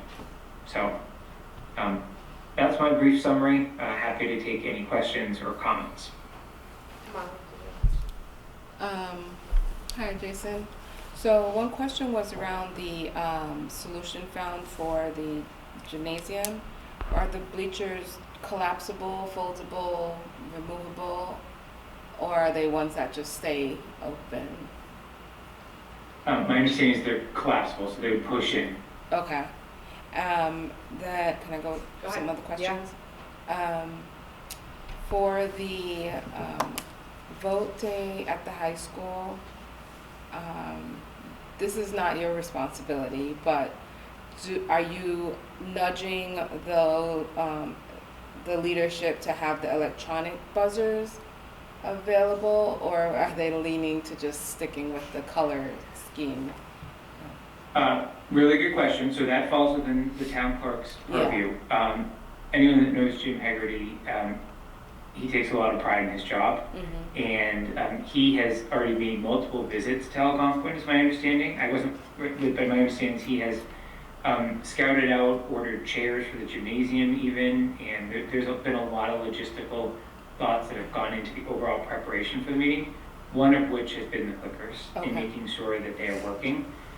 We will have a tech case though. We'll have the annual town meeting before then, and Jim has assured me, as well as the moderator, we've had some prep meetings already with the chairs of the committees that will be obviously ultimately having to speak that day, and as well as some of the town administrators, that the actual vendor is going to be on site to make sure that those things work. So if there is a technology glitch, they're actually going to have, I guess, the people that know it best on site to help. So I'm very confident that they are doing everything in their power to have almost an automatic vote on this, given that it will almost sort of be dispersed amongst multiple rooms. And then also, I also echo the sentiment that increased sharing of the educational benefits and the improvements from current state conditions to future state are, that messaging needs to be tripled down on. And so one of the comments that I would share with you, or suggestions, is the voices of the students would maybe add some value. And the students that I think have the best perspective are a 6th grader that has just left the Neary school, is in Chaudier, and can reflect on, wow, we have a place to store our X, and now I have this. And while my experience in 4th and 5th grade would have been so much more improved if, some of the capabilities and access that they have at their current school, how different that was from 4th and 5th grade. And I'm sure you cannot, it'll be very, and how can you do that? Simply by, there are people that you're already hearing from that have 6th graders that can just share with you a quote, an input by Google, and they can all just be clustered in a Google, what is that, where you can just take words, phrases, comments, and put them together on a one-pager, and just to hear. Yes, thank you. So that's just one other thought that I have there, because it's been a long time. I did tour when you guys offered tours. Some people didn't have, and then some that have never been in the school, never had a student in the school, can't really understand what it is that we're improving upon. And there's some of the most honest voices you can hear from our children. Okay? All right. That's my questions and comments. Thank you. I mean, jumping off. Thank you. I just wanted to interrupt. I need to call Neary Building Committee to order because Andrew just popped into the Zoom, so we now do have a quorum at 8:10 p.m.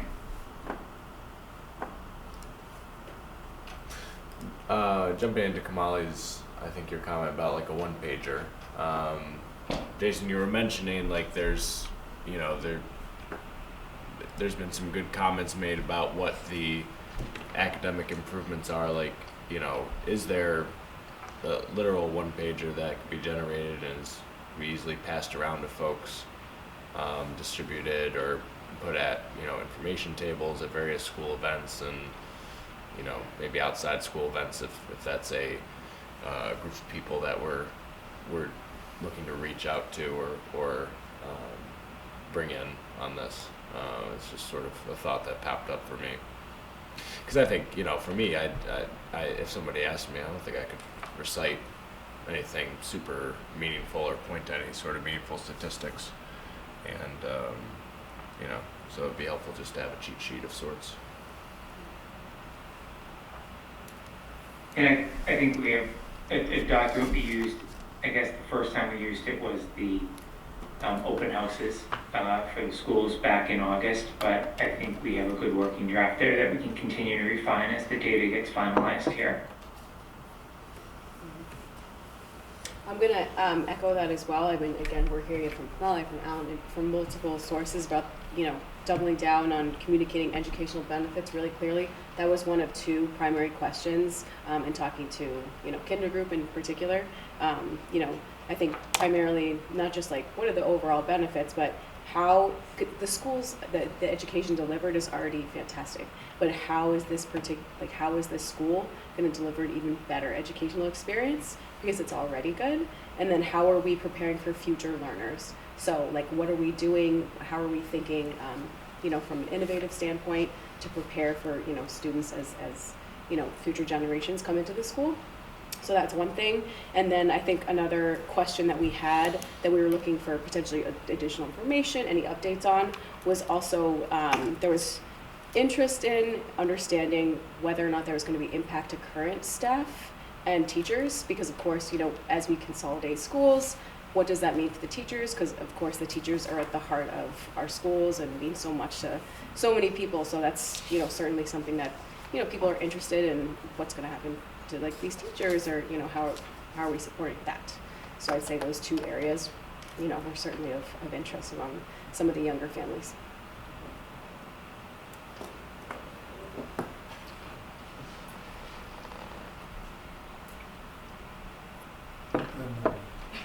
Nothing? Nothing. Thank you. I think along those lines too, Laura, is the operational savings, I think, plays into that, and like being careful on how that is messaged, right? Like we're not looking to consolidate schools to increase class sizes. Like that's not one of the goals here, right? And it's not a reduce staff exercise for the educators who are working with the kids. So how do we message that operational savings? And at what point, you know, does that come up? Because I think that does play a big part into when we go to start bonding and have these hitting the tax rate, you know, what is the operational savings that will reduce that amount that's going to hit the tax bills on a yearly basis, and effectively in perpetuity for the cost savings. Correct. So I don't know if you have a plan for. Yeah, and I think when we talk about the FY26 budget, I think those conversations are already starting. But again, I think it's important to note that the goal is not to reduce the number of outstanding educators who are working with our kids on a day-to-day basis, but rather provide them with a greater environment where they can collaborate, have spaces with integrity to do the great things they do with children. In terms of the school committee supporting your team in spreading the word on the educational benefits, what do you view as us being most helpful in? Well, I think working with the Neary Building Committee, the communication subcommittee, as we're producing key marketing documents, whether it's the one page or videos, just making sure you're aware of what's available, what resources you have at your fingertips to be able to communicate a consistent message. So it might even be worth spending some time with the school committee talking about what's available, consistent responses to questions that we know are going to be asked, and where are those resources that you can draw from to articulate and communicate answers to the questions that you receive. So I think you brought up a good point of us having the same answer to the same question, right? So there's a lot of detail in what Neary Building Committee went through to get to this point, right? Which, I followed it pretty closely. Obviously, Roger's on the committee, but there's definitely stuff that they probably worked on that I wouldn't know the right answer. I think maybe what we could do for the next meeting is kind of put together the top questions and make sure that we have like a standard answer. And Jason, you can keep me honest here. Like one of the questions that I think has come up more recently that I've received is, in terms of cost, why wouldn't we just do the renovation and get the MSBA reimbursement, right? And MSBA won't necessarily reimburse because the rehabbing the building doesn't fit with the educational goals of the district, right? So I think is that correct? Almost. I'm going to correct a few parts just to make sure we're all on the same page. If we did the base repair, because we were in the core building program, and because we really didn't think we were going to be able to hit the educational goals and vision of the district with the base repair, that's where we did not expect as part of a core building program that we would see much of a reimbursement. There certainly is, if you rehab the building and renovate it, there are points that go into that would have, right? And we did look at that, right? We did look at an ad reno, I think was the term that we used there. So we have been very careful to make sure everyone's on the same page about that. And I think, one of the things that can sometimes get confusing, especially now that we have the Trotter roof in play too through the accelerated repair program, is there are different MSBA programs that have different objectives. Because we are in the core building program, which is obviously a significant program given the size of dollars that any community sees through it, there are certain objectives that you have to achieve to get funding through that. If you were just looking for windows or a roof or an HVAC or some other program, that really goes through that accelerated repair program. Because it's more to the infrastructure of the building, not necessarily to the delivery of education. So I think those points like Yeah. that is really important for us to make sure we all understand and that we all would have the same answer, because the last thing we want to do is send mixed messages and if we can't articulate it, then how are we expecting the residents to come to town meeting and be able to be prepared to make an educated decision on what they think is in the best interest of the town and the students and the educators. So I can work with Greg on that. If you have anything that you want included on that, like a question that you have, just send it to me. I'll make sure we include it for the next meeting. Well, I think I'll make it easy. Is we have a communication subcommittee. We're not going to talk about that tonight, but we've had every frequently asked question before it goes public. We regularly meet. We have some quick meetings, and all of those are housed on our website. We are candidly thinking about how to reorganize them based on level of priority and candidly frequency of certain questions that we're getting. 20 times a week as opposed to we've heard it once and added it. I think that should be your living document. Okay. And Greg maintains a list of questions as they come in, and then the committee meets and votes on proposed responses. The only time we don't meet on a proposed response is if we already have approved a document as a full committee. So just to show you, like, even though we think as a committee we're on the same page in terms of how to answer questions, we still meet to make sure that it's consistent amongst all of us and that we're thinking about all the angles of it, because obviously words are important in terms of how we respond to these items, given that it is a living document that now sits out on the web. So I would refer people to the website, and then I think it's really important to differentiate. Everyone will have opinions on certain aspects of the responses, and I think it's totally fine to express your opinion as either a resident or a school committee member on those. But if you're looking for the facts, I think our response is always, let's go to the website, or get a member of the committee to help with the response or direct you to the right document that may have the details around that. Okay. Anything else you want to add? I would just say a huge thank you to the school administration team. I know I've said this before, but I know some would argue it's part of their job. Like, this is a huge undertaking for the community. I don't care what people think of the project per se. In a vacuum for a second, I think everyone needs to acknowledge the amount of work and thought that's gone into this from not only the administrators that are sitting at the table with you, but the teachers, principals that are regularly attending meetings in addition to all the other things they're doing. We're very fortunate to have them. I think we're coming up with a better project because of it. And I hope that we're able to kind of, bring this across the finish line and prove why we think this is the right answer for, the current, short-term and long-term of Southborough's education. I agree. Thank you. Yeah. Thank you, Greg. And I have no team. further comment. Anyone else from Neary Building have any comment? Jason, you want to adjourn? All right. Yes, please. I'll make a motion to adjourn the Neary Building Committee at 8:22 p.m. Second.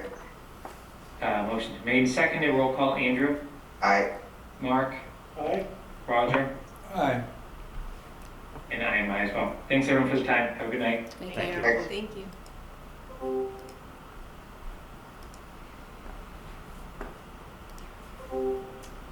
Superintendent's report to the committee, enrollments. Sure, so in your packet is the enrollment report as of December 16th. No significant variance from the last report.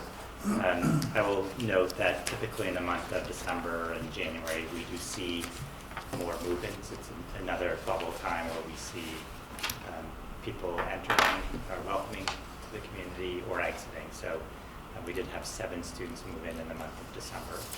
And then I think January has been fairly quiet, so we haven't seen the same level of movements that we did last month. And then also in your packet is the FY25 budget line item transfer report and the general fund expenditure report, and I'll turn it over to Becky.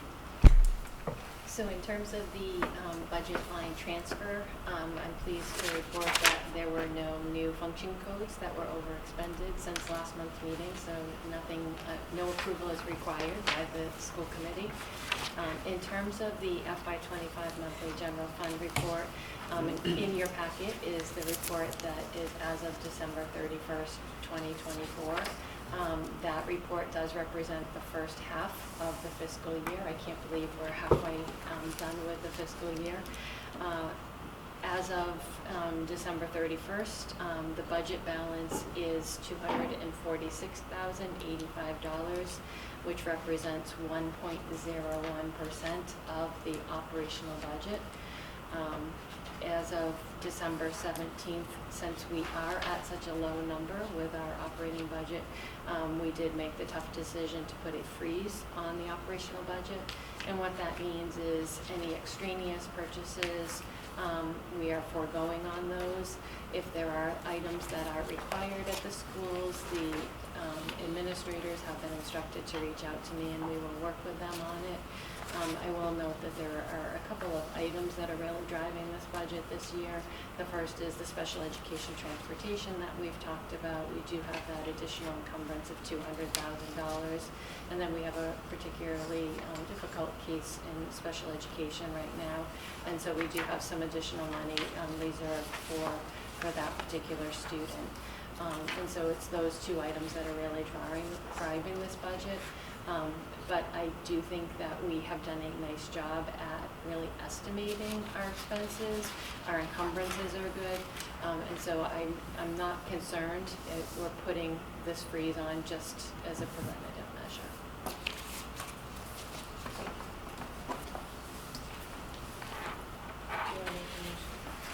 Sure, I will move that we accept the Southborough Public School District Fiscal Year 2025 Budget Monthly General Fund Expenditure Report as of December 31st, 2024 until audited. So second. Second? Second by Kamali, all in favor? The capital plan. Yes, so since presenting the capital plan in December, Keith Lavoie did a great job getting updated quotes for the roofs at Finn and Woodward. So the plan before you has the updated prices for replacing the Finn roof as well as the Woodward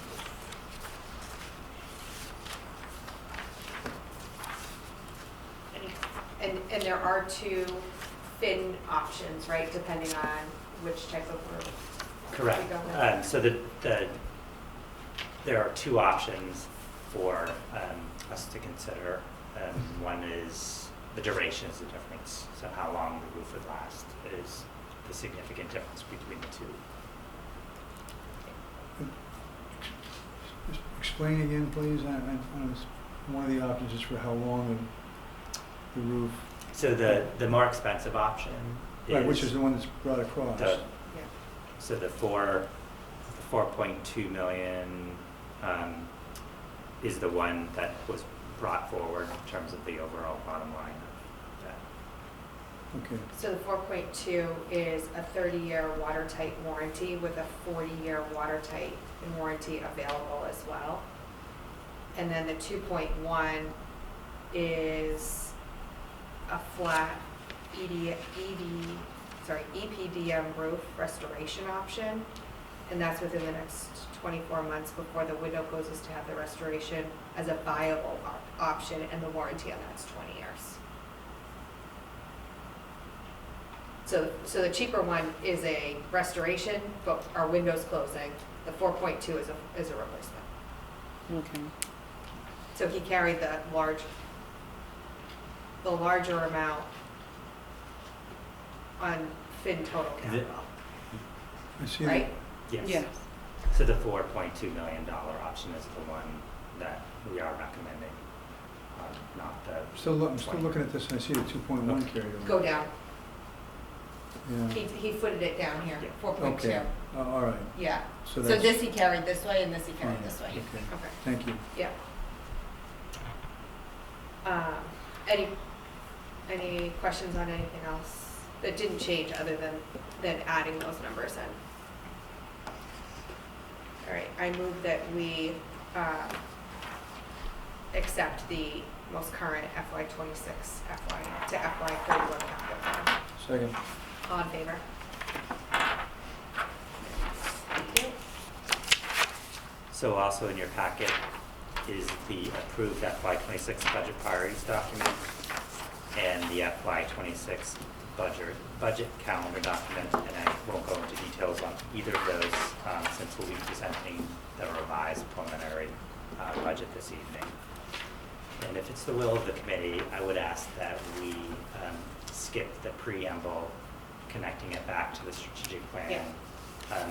We will do that at the final recommended budget presentation, but for this evening, we'll talk about the changes from what we presented in December to the revised preliminary.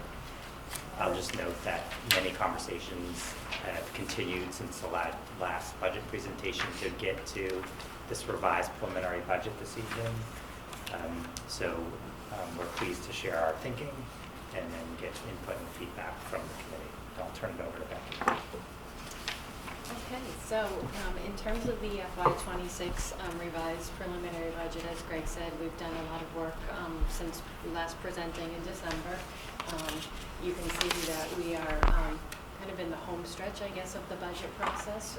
Tonight we're presenting that revised preliminary budget with a few, I think, bigger steps still yet to come, but exciting to be in this phase of the process. So just wanted to review with the committee where our operational budgets have been in prior years, where we are this year, and then where the FY '26 budget stands at this point in time. So for the most part, I would say all three of these budgets can all be categorized as level services with some growth areas. Our FY '24 budget, you can see, was a 3.99% increase over FY '23. In FY '25, we did have a 5.18% increase over fiscal year '24, and then the revised preliminary budget that's before you tonight is a 3.91% increase over FY '25. And just a reminder, and this is something that we always keep in mind as we are working on our budget, is a 1% increase or potentially decrease from the fiscal year '25 operational budget represents $242,589. So whenever we are looking to make any shifts or any changes, we're always trying to compare it to where it stands with that number. We also thought it would be helpful to show the committee where we were last year in terms of the fiscal year '25 budget and how that process evolved. The initial budget requests that came in from our school administrators were a 15.63% increase. From there, we did apply our circuit breaker reimbursement for special education, which meant that our preliminary budget that was presented in December was a 10.38% increase. And ultimately, we did end up with a revised preliminary budget and a school committee voted budget of 5.18 after coming up with just about 1.2 million in further reductions. So we started a little bit lower in for fiscal year 26 budget process, where the initial requests did come in at 12.68%.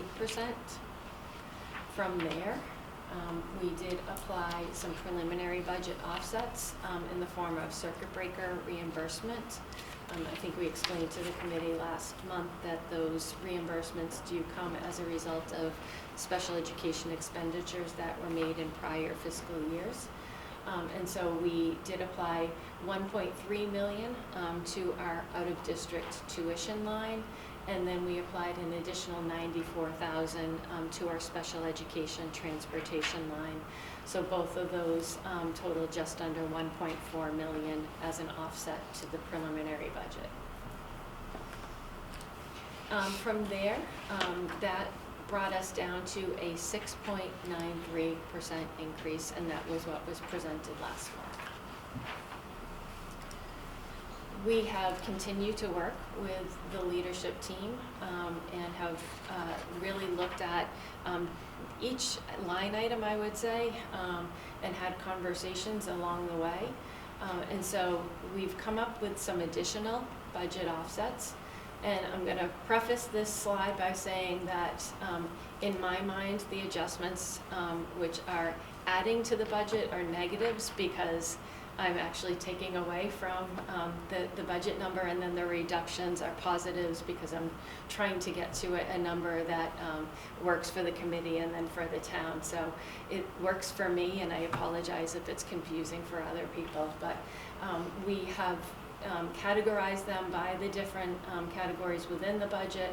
You can see that some of the adjustments that were made, adding not positions, but like getting better numbers in terms of the transportation bid, which that's the largest number you'll see under operations.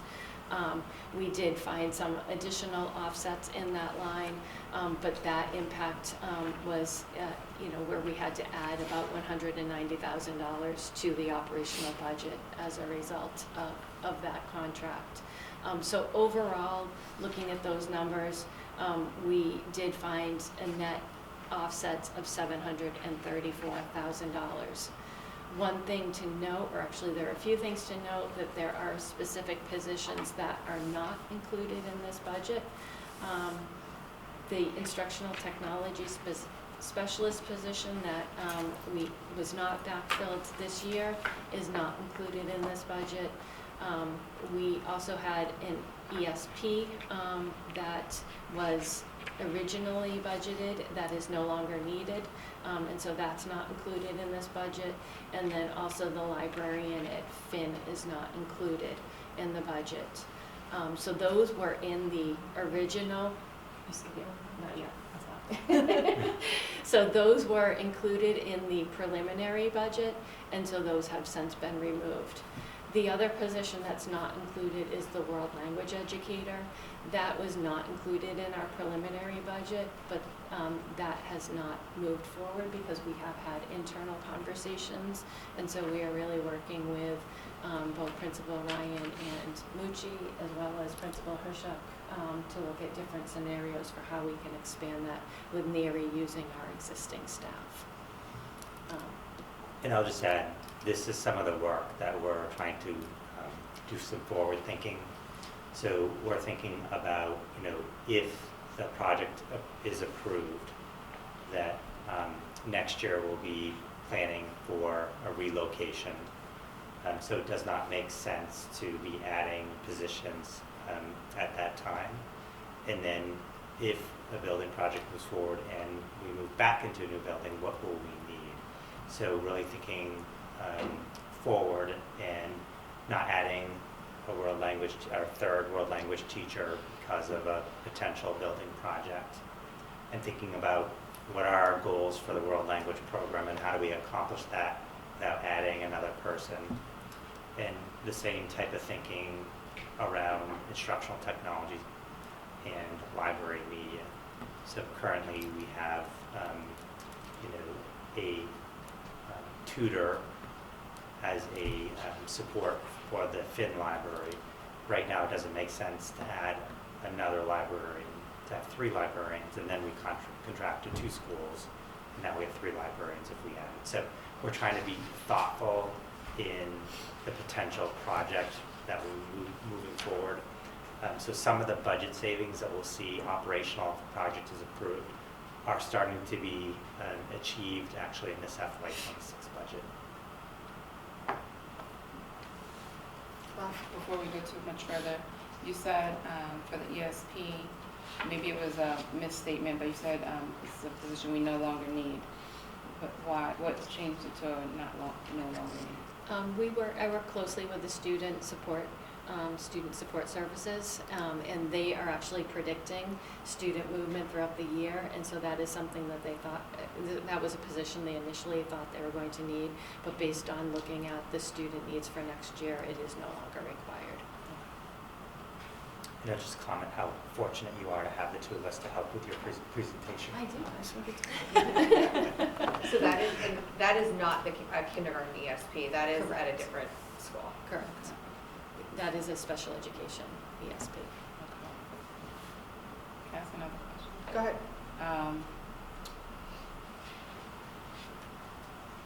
Now, it doesn't have to be resolved here because also will support the same question in the subcommittee. But in my industry, we have something that we call the invisible backlog, that things that just come up. And one of the areas that we don't really list out a line item for, but we need to be prepared for, is educators going out on leave.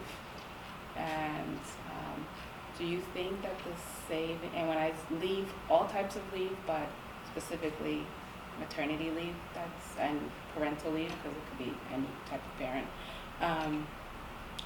how do we prepare ourselves for that? There are a few that I think are coming up, and make sure that the classrooms have the right backup. There's a cost to having those replacements in there. Absolutely. So what is that? We do have lines in our operational budget for substitutes. Mhm. So we have long-term substitute lines, and then we also have short-term substitute lines. So that's where we utilize that funding as well. There may be offsets depending on the amount of leave that a person takes when they're out. If they decide to take an extended leave, then they may go into an unpaid status because it's beyond what their benefits would normally allow.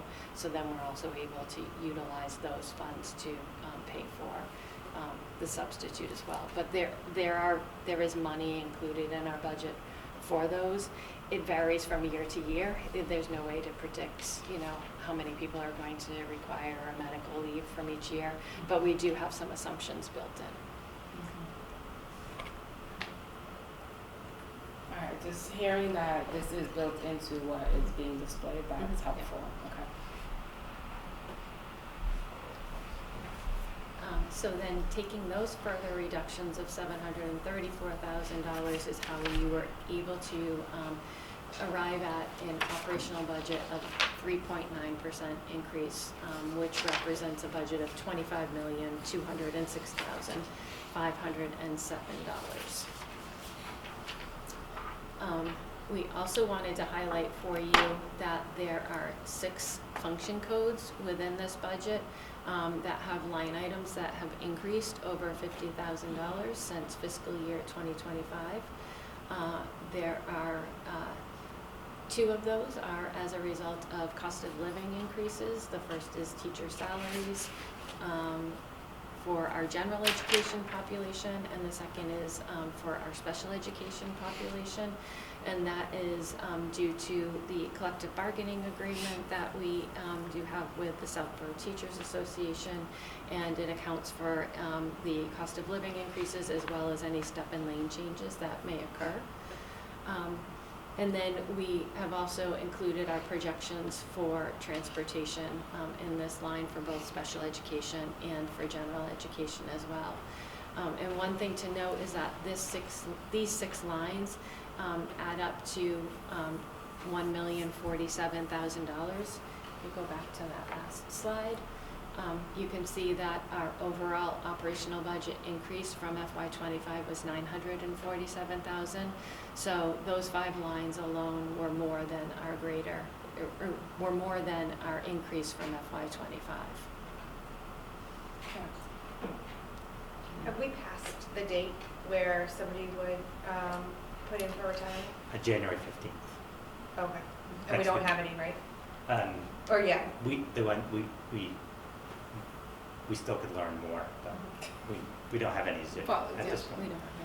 Not in Southborough. I'm trying to think what district Yeah, Southborough yeah. region. Not We in don't have Southborough, we No, don't have one. correct. No. Okay, that was a confusing answer. I had to recenter myself. Okay. Which town are you in? Yes. Okay. It's confusing to keep track of all the districts. And it does seem like over the past week, we've had quite a few that have come in the other Oh, you two. have for And the the other other two, but not Yeah. in Southborough, so. Okay. Again, it's remembering. I mean, I think one of my concerns is I don't think we're clear yet on transportation. So I know, so just to be clear on what's in this budget is the current NRT bid. It's the 50%, Mhm. yes. Mhm. So I think that's an important point. There are a lot of assumptions in this revised preliminary budget, and that our next presentation, we probably need an interim presentation before we get to a recommended budget, because they're just unknowns at this point in time.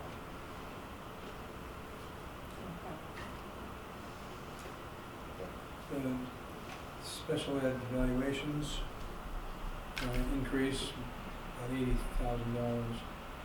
How are those done, or what's the resource that, if this is, I mean, if we can answer that question. I always want to be careful, but sometimes, So we Can't. have had a few students who have required evaluations prior to, I think, going out of district. right, the and so- evaluations are done They are actually done at the school, or by there could be some that are done personnel or internally. by Yes, so third- typically it's a 40-day evaluation for us to get better data for the team to really decide what's the next set of goals for a student. So I think this accounts for, Out of district. yeah, out of district, Got it, Yes. okay, 40-day evaluations. got it. Yeah.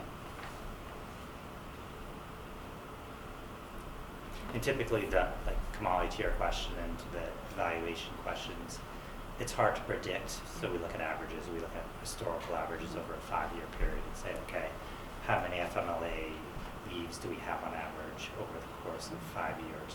And those are the projections that we use to build budgets.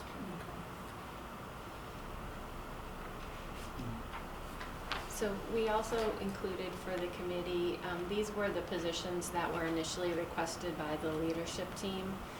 Again, these positions are not currently in the revised preliminary budget, but the column on the right does show you what the impact that each position would have on the operational budget.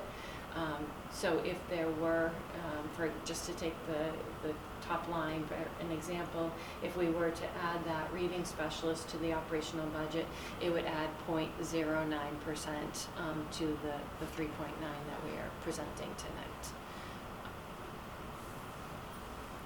And so Chelsea recommended, okay, that she would be accepting of a 4% proposal. And you would come to this list and see which positions you could add from there to get to that acceptable proposal? In theory? Yeah, Okay. in theory. And then the next slide really shows, I think, the three that, based off of the internal conversations that we've been having, that collectively, we believe these positions are the ones that, or not positions, because there's also some curriculum materials, but items that that I think warrant consideration by the committee. The first is a math specialist. We have spoken about that position. And then the second position is an ELD educator. And then the the third, and these are in no particular order, by the way. So in the third item is the science curriculum. We do have a portion of the science curriculum included in the revised preliminary budget. This would continue that implementation of the curriculum. Just to be clear, that's talking about middle school science. We're in the process of looking at new curriculum resources at the middle school level, and we had initially put in a projection of the cost for full implementation at the middle school level, and this actually represents what would a phased or partial implementation cost, so we reduced the amount. This would, if we put this back in, it would be back to full implementation. What we have in the budget right now would allow for partial implementation, which can look a lot of different ways. Do you know what the partial amount is that's already in the 15. 15, So and we this is cut an it back. additional? Yeah. Just to confirm, those are not in the current 3.91%. Correct. Correct. That would certainly put us over 4%. Mm-hmm. I mean, somebody started off with, in Chelsea, essentially accept the 4%. So. And so this gives us ways that we could get to, More than 4%. yeah, so if you want to do 4.25, there's a way, an avenue to that. There's an avenue to 4.59. There's an avenue to 4.65 and an avenue to 4.97, something like that. So this is helpful. I think you asked for, well, I think we asked for that in the subcommittee, like give us a, what would be your next best recommendations of things that we could decide on to add if we wanted to adjust it. Do we have data, oh, sorry, were you gonna? No. Do we have data around ELD educator? So we do, and we're still spending some more time analyzing Okay. that data to really determine exactly what we need. So those are conversations we're having with Selby. Okay. But we put it here because our initial analysis looks like we might need that position. Once that's firmed up, can we get that data? Well, my recommendation for making these decisions is we have, the next week or two, we'll have some more information. We'll know January 15th will have arrived, and we'll have the transportation conversation. Yeah. And then at that point, we can see if there are any other changes to our projections. And then if we have a special meeting just for budget conversation, talk about, okay, here's the menu, where are we, what's the appetite to add from the menu of choices that you have. And the math specialist would be for K-5, and are the principals advocating for this? Like, if they had to pick one out of these three, would that be it? Yes. So is it in a particular order or no? It's not. No, It's it's Okay. not, it's really not. Okay. And I But- think We I should just have think done them that alphabetically. things interact too. Like as Greg was saying, like as we learn more about one thing, then it interacts with how we think about another. And so I think it's iterative. So one incremental increase in the 3.91% budget is a new elementary math resource.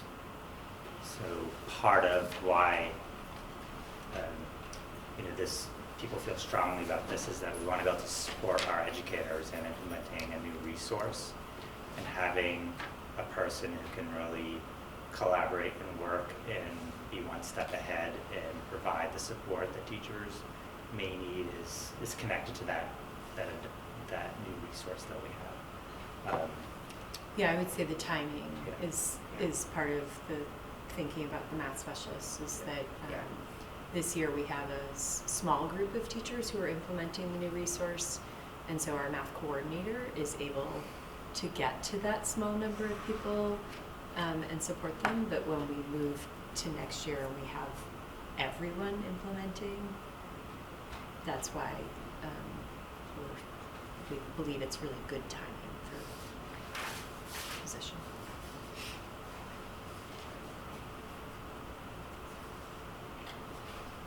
Any other questions on this slide? So just to, I guess, show you again what the FY26 budget, where we ended up, we are at a $25,206,507 revised preliminary budget. It is a 3.91% increase, and that budget increase at this point in time is $947,543. And just the last slide on our next steps, we will continue to work. As Greg said, we will have hopefully more answers over the coming weeks, where we will be putting together the recommended budget for the February committee meeting, and we will then be asking for a school committee vote either at the February or at the March, depending on the will of the committee. We do have one milestone event coming up at the end of January, where we are meeting with the Southborough Select Board as well as Financial Advisory on Saturday, January 25th. And we will be presenting this presentation. Yeah, so I think that's a conversation Chelsea, you and I should have kind of cadence, and what would you like us to present on January 25th? So not now, Yeah, we don't right. have now, but Okay. so that might mean having another operational budget committee meeting or subcommittee meeting to do that work, to get to prepare Yeah. for the 25th. We're working on our budget book to have for the for the meeting, Yeah. but we can, because it's a PDF, we can easily substitute documents and have it hot off the press in preparation for the 25th joint meeting. Okay. So, We can talk. anybody have anything else on budget? We'll post for Yes, so Cheryl Yeah. is, meeting, and I forget what. it's 9 Right, o'clock. 9 o'clock. Are we gonna do, are we Public first or is safety. region? We are first. Okay. So we'll post for that. If we don't have a forum, then we won't. Is it at public safety? Public safety. Okay.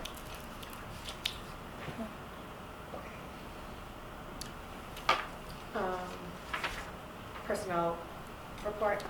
So in your packets is the personnel report as of January 8th, 2025, and you'll notice we have a transfer, Catherine Savell, and a leave of absence, Catherine Savell. So how can that happen? So she is a wonderful ESP.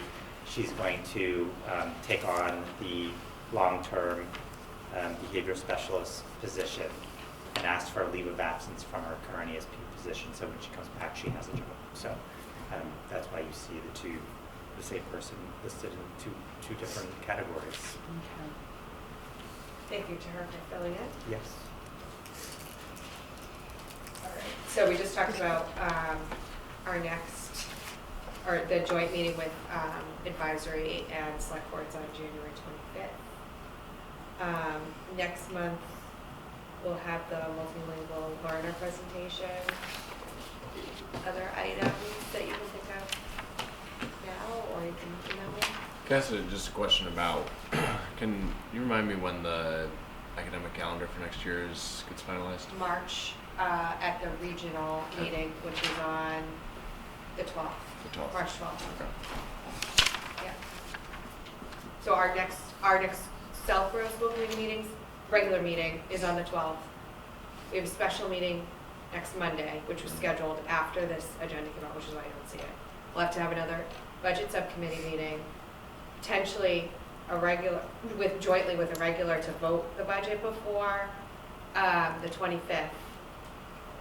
Maybe, we'll see, we'll talk. If not, we'll vote the budget on the 12th. But also you said the calendar. We'll be on, sorry, March 12th and February 12th, so, sorry, Ah. March 12th is the Calendar. calendar, yeah. This is why I have a joint Google Calendar at my house, 'cause I can't. All right. Anything else Then on, February 12th is our regular the regular meeting? meeting, to vote the budget. Well, yeah, we'll see. All right. I mean, Oh, fair enough. I think it Fair enough. depends on like when we get answers, Fair enough. About transportation. because, yeah. Okay. Any other items though for February that, or you can just email me if you think of something. Okay.